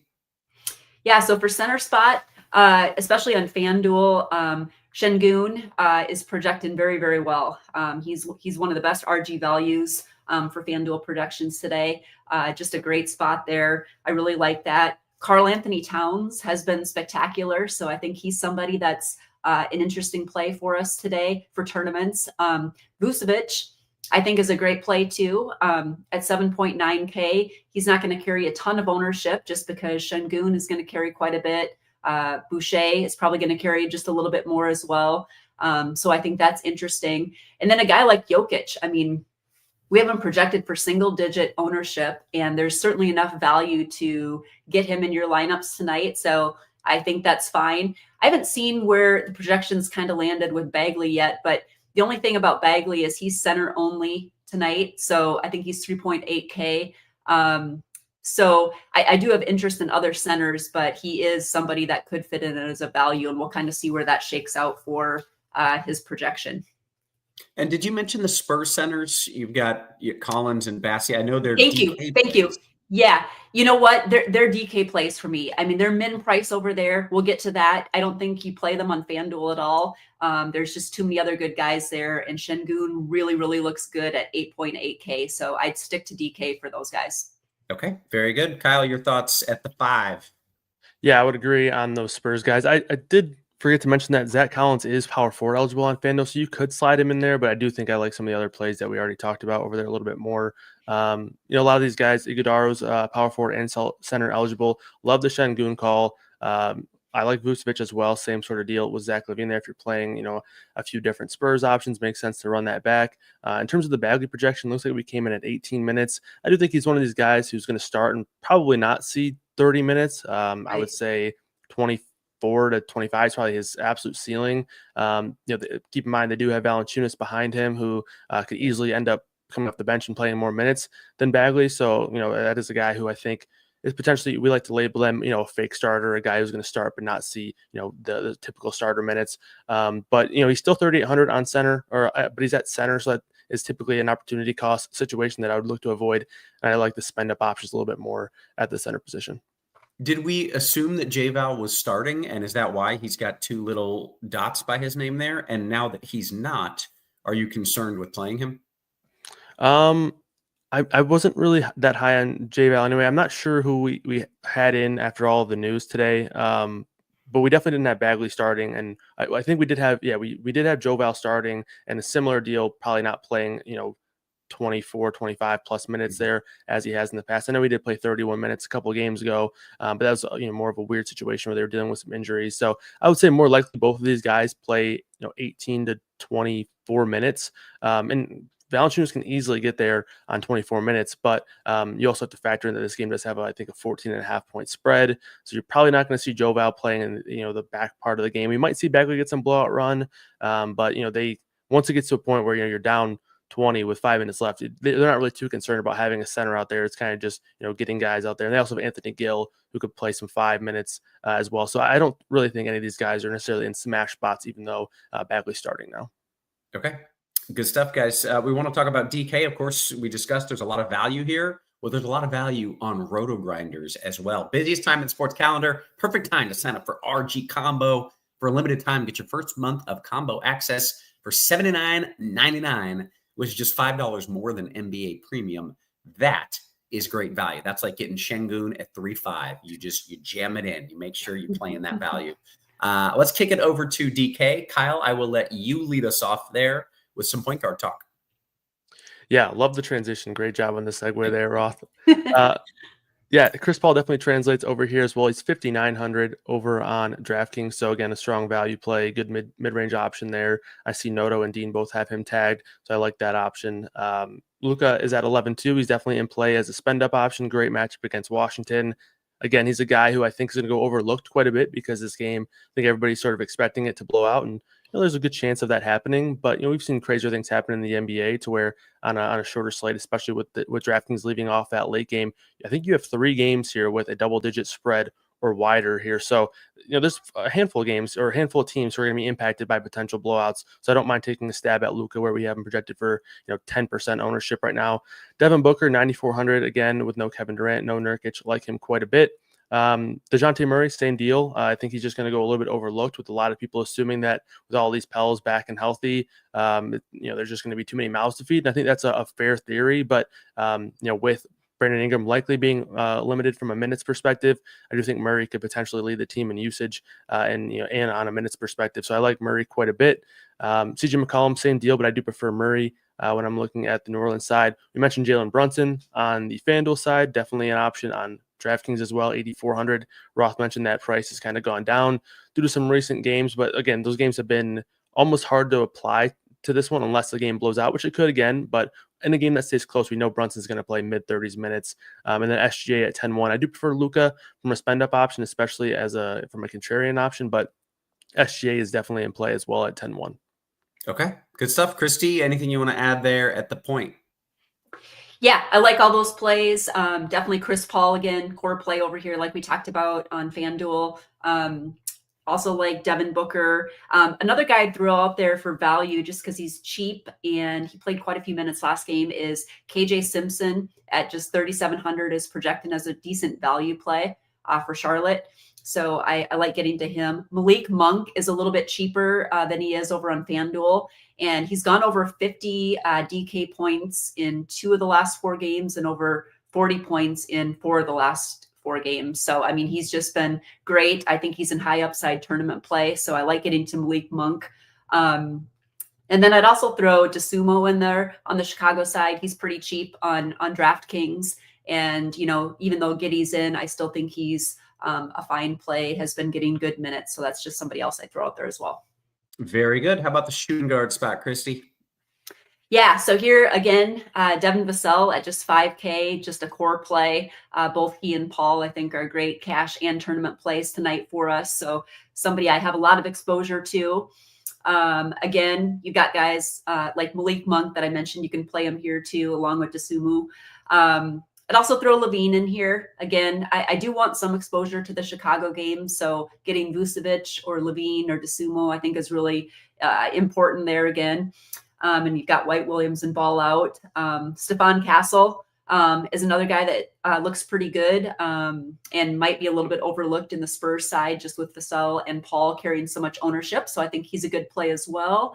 And then I think we can throw Brandon Miller in there too. Again, getting someone on the Charlotte side, he's going overlooked just because he is priced up. But again, with all the guys out there, he's a very, very good tournament play. Okay. Kyle, any other names you want to add at shooting guard? No, I love the Vassell call. I think he's one of those core, single entry cash type builds. Even though we only have him for 28 minutes, I actually think his upside for minutes is higher. He's one of those guys who was returning from a lengthy injury layoff, and obviously they were making a concerted effort to keep his minutes down, but they've gone up in every single game since he's returned. Played 27 minutes last game. I wouldn't be surprised if he plays 30 plus minutes. It's difficult to project that and expect that, but I definitely think it's possible, especially with Wemby out. So love Vassell. I think he's one of the the better options in this price range on the slate. Love Devin Booker tonight as well at 9,400. A couple other names that stick out. Love the IO call. I think Malcolm Brogdon is also somewhat appealing, especially if you're looking to play either Kyrie Irving or Luka. Having a bring back on the Washington side does make sense. I think it makes sense for all these studs in the games with large spreads. Jalen Brunson, SGA, makes sense to bring them back with somebody just to kind of correlate some ceiling upside in a game that stays close. So I do like Brogdon in that sort of game script. He's always been a good permanent guy. He only played 21 minutes last game, but he left with an injury. So I'm not really too concerned about his minutes being limited. So I do think he's going to play right around 30 minutes tonight. So I think Brogdon's going to be one of my favorite options if I'm playing Luka. Okay, then that brings us to small forward, Kyle. Yeah, some pretty good options here. Some guys that carry over from FanDuel, but DeMar DeRozan, Zach LaVine, I mentioned both of those guys already. Like them on this site as well. Like the Scotty Barnes play as well. I know that I've kind of talked about him playing, both as point guard and a center for this Toronto team. He's just so versatile, so flexible, and he does everything well. One of my favorite players in the league for sure. So I do like him. It's a difficult matchup against OKC, but they play really fast. And I think this is a spot that benefits a guy like this where he kind of fills up the stat sheet. They play really fast. Oklahoma City, number 1 in terms of pace. So, a lot of possessions for Scotty Barnes to cash in on rebounds, stocks, and obviously in the offensive stats as well. So I see we have Taylor's tagged Vucevic, which is a really sharp value option in my opinion. He's a guy who could easily find his way in the mid to upper 20s minutes. The Chicago rotation is definitely not stable right now in terms of the back end guys, with a lot of these wings like Taylor Horton-Tucker, Dalen Terry. So I would not be surprised to see Vassell, who's a rookie who's gotten some praise recently, get some more minutes. So I like that call there at 3K. Champagny at 5K. The price is a little bit up on Champagny, but he has been a pretty solid per minute producer so far this season. I know we got a question about Harrison Barnes earlier. I do think he's better on DraftKings than he is on FanDuel at 4,200. So he projects pretty well there. And then Royce O'Neal at 4,900, again, with no Kevin Durant. Okay, good stuff. Kristi, your thoughts on small forward? Yeah, a couple of guys. I had mentioned Josh Hart over on FanDuel. Really, really like him tonight. He's only 6,700 on DraftKings tonight, but we're projecting him for 38 minutes, and the upside is there. In that same game, Mikal Bridges, he's just 5,700. And again, he's a guy that's been getting minutes, even in blowouts. And so at 5,700, 36 minutes, there's some really good upside and ceiling there. So those are two guys I really like in tournaments. I also throw RJ Barrett in there too. He's gotten priced up, but for tournaments, just a great guy to get in your lineups and big ceiling there. So those are three guys that I'm looking at on the tournament side. I do like the Baselli's call just because at min price, you can, allows you to pay up for a couple extra studs. So I think that's a great option as well. Okay, very good. Kristi, what are we doing at power forward? Yeah, so at power forward, a lot of the same guys really. You can play Josh Hart here.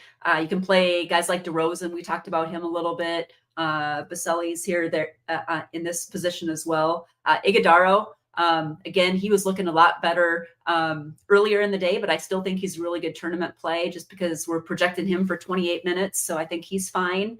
I talked a little bit about Ja Morant as a good tournament play. Jaren Jackson at 7.3K. We've seen some good ceiling games from him too. So I think that's a fair price point for him. So he's another guy I'm interested in tournaments as well. Okay. Then Kyle, your thoughts there at the 4. Yeah, Boucher 3,600 is a guy who I have on my list as a value option. I still think there are, a couple other options on the slate from a value perspective that I like a little bit more, but I definitely think he's in play again, especially if you're, playing anybody from the Thunder like Jalen Williams or SGA. But down the list a little bit, a couple names that stick out as, maybe contrarian plays are a little bit cheaper. Alex Sarr, I like quite a bit at 5.2. I do think he's going to benefit from Bagley being on the starting 5, playing alongside him a little bit more than with Joe Bell. I think that just opens up some rebounding chances for Sarr.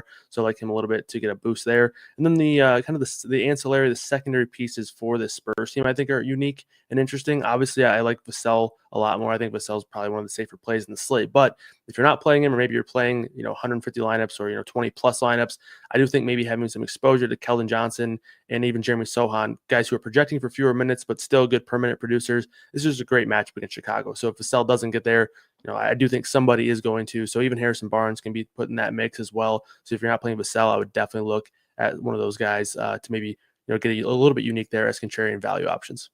Okay. We get to go to the center spot now. Still fun. No Şengün because there's no Rockets on DK, but still a good position. A lot of value here. Kyle, are you saving money? Is it double center? Are you double saving? Are you spending up? What are you doing? I definitely think you want to play two centers as much as you can. So obviously you have a handful of guys here who are center only who project really well. Jokic and Towns are the spend up options that project really well. Even Sabonis and Vooch you can throw in there as 4 spend up options who project really well. So I definitely like Jokic more out of that group. I think this is a good spot for him. Again, it's a game that with a tight spread, that's kind of what I like to look for a guy like Jokic who can easily go out there and play 36 to 38 plus minutes in a close game. Great matchup for Towns, but similar to Brunson, does have some blowout risk there. So I would like to bring it back with a Charlotte player if I can. And then you have the 2 value options with Bassey and Zach Collins.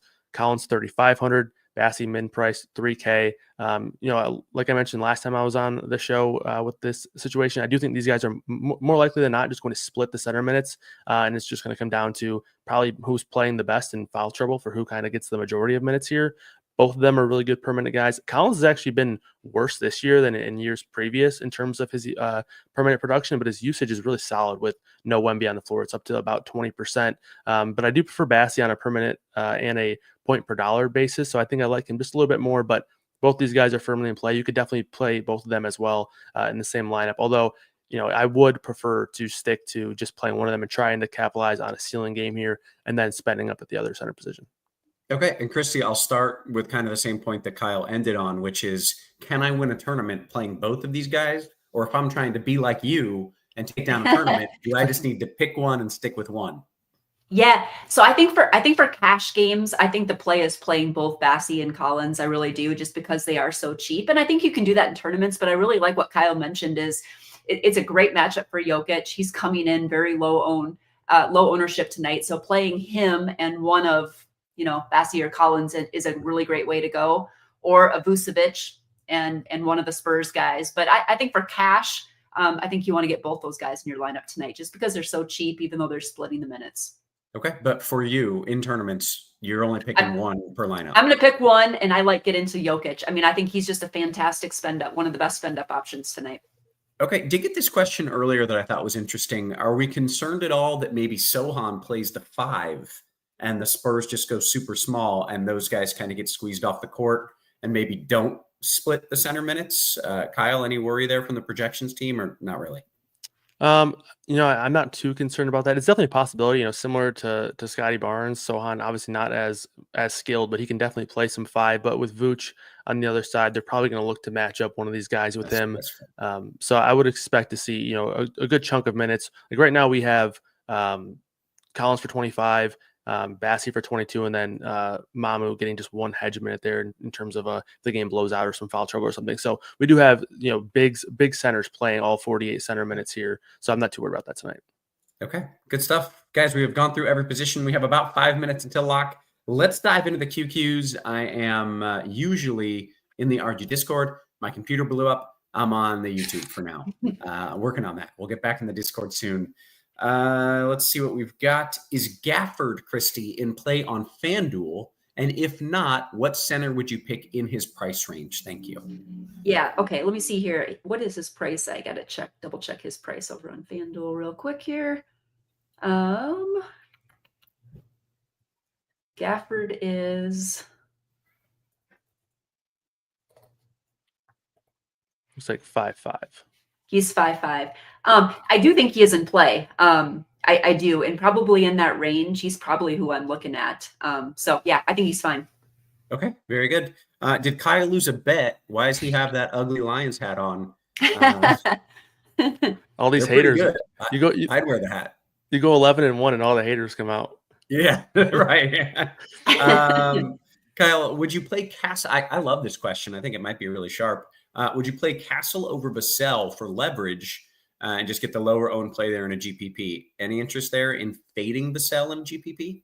Yeah, I mean, as long as you understand that Vassell is the more optimal play and Castle is just strictly for leverage, I think that's totally fine. Like I mentioned, you can do that with Sohan or even Keldon Johnson as well. So Castle probably going to be the guy that plays a little bit more of the minutes there than the latter of Keldon Johnson and Jeremy Sohan. But yeah, that's definitely going to be a leverage play for sure.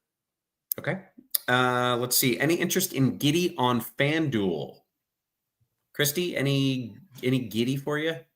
Yeah, I think he's fine now that once they announced that he was in, he's absolutely in the tournament pool, most definitely. Because I do, like we talked about, we want to get some exposure to the Chicago side. So absolutely. Okay, guys, make sure you get those questions in. We've got a few minutes until lock. And while you're thinking about what to ask, hit the thumbs up. The show is free, and all that we're trying to do is get your eyeballs, get your likes, and grow this to keep it free. And in order to do that, we need your thumbs up. So hit us with that like button. Have you looked at any Thursday night football? Have either of you? I mean, I know, Kyle, you from a DFS perspective, I should ask. Of course. Okay, favorite captain for showdown on a Thursday night football. Kyle, you got one for me? Yeah, I think I love Amon-Ra St. Brown tonight. Obviously, I think a lot of people are going to agree with that. If you're looking for a kind of a contrarian option, you want to be really different, maybe try to win that milli. I love Dontavian Wicks tonight. Okay. Kristi, you got any names there? Yeah, I like your Wicks call just because he's a good price point, and with Dobbs out, I think he makes a lot of sense. But I'm with you. Amon-Ra St. Brown is a great play tonight. Okay, very good. What else do we have? Dean invested in Top Shots instead of Bitcoin. I bet Kristi chose Bitcoin, is what Hoosier says. Yeah, she probably did. Kristi, on FanDuel, rank Toronto big men value. Is it okay to play 2 of them at power forward? Yeah, so you're probably you're talking about Barnes, which I think is a fantastic play. I think he's great. I have a lot of exposure to him. And Barrett, yeah, I do think it is fine. Absolutely, to play both of those. I think it gets you a unique lineup, and I like both those plays quite a bit tonight. Okay, good stuff. We are about a minute until lock. I'm scrolling up to see if we've got any QQs coming here. Y'all have done a really good job, apparently, of clearing things up. Not a whole lot of questions. We did get a couple of small pieces of news if we want to touch on that. Ryan Dunn and Campaign are both out. Not huge, but like for Ryan Dunn, that helps guys like Royce O'Neal and I think maybe even Grayson Allen just get bench minutes. And then for campaign, obviously, if it blows out, we could see Tyler Kolek get some more minutes. You're not really playing him, but I think that could maybe help Miles McBride get some more minutes as a point guard and also just with that second unit. So just some small news there. Okay. Every little bit helps for sure. Okay. Hey, guys, with that, we are seconds until lock. Javier says, helps Brunson. Who? I think that it's with campaign out. It doesn't really help Brunson much. Payne just comes in for Brunson. So, I mean, maybe if it's a blowout, maybe they'll let Brunson get a few more minutes there just because they don't have campaign. But I don't think it helps him out too much. Yeah. If it's close, he's getting 38 minutes. If it's a blowout, he's getting 25. But Exactly. That's just what it's going to be. Yeah. AK Boy says, Roth, how was the fish fry? It was so good. Thank you to TJ. Thank you to Steve for letting me jump off the show 10 minutes early. Just like something about fried fish and family, it just felt like love. So I appreciate everybody stepping up and letting me jump off the show early.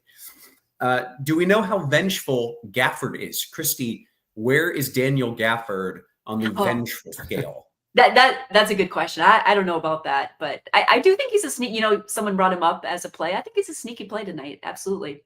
He was probably grateful to get out of Washington and play in the NBA probably finals last year. Yeah, That's exactly. True. He seems like a vengeful guy. Like when he dunks and blocks people, he seems angry and vengeful. So I think he may be full of that vengeful feeling. Let's see. We got we have hit the lock. Anger says, all hail DFS Queen Kristi. I think that's a good way. I think that's a good way to end things. For Kyle, for Kristi, great stuff as always. For our wonderful production crew, always working hard behind the scenes. Guys, we appreciate you. We love you.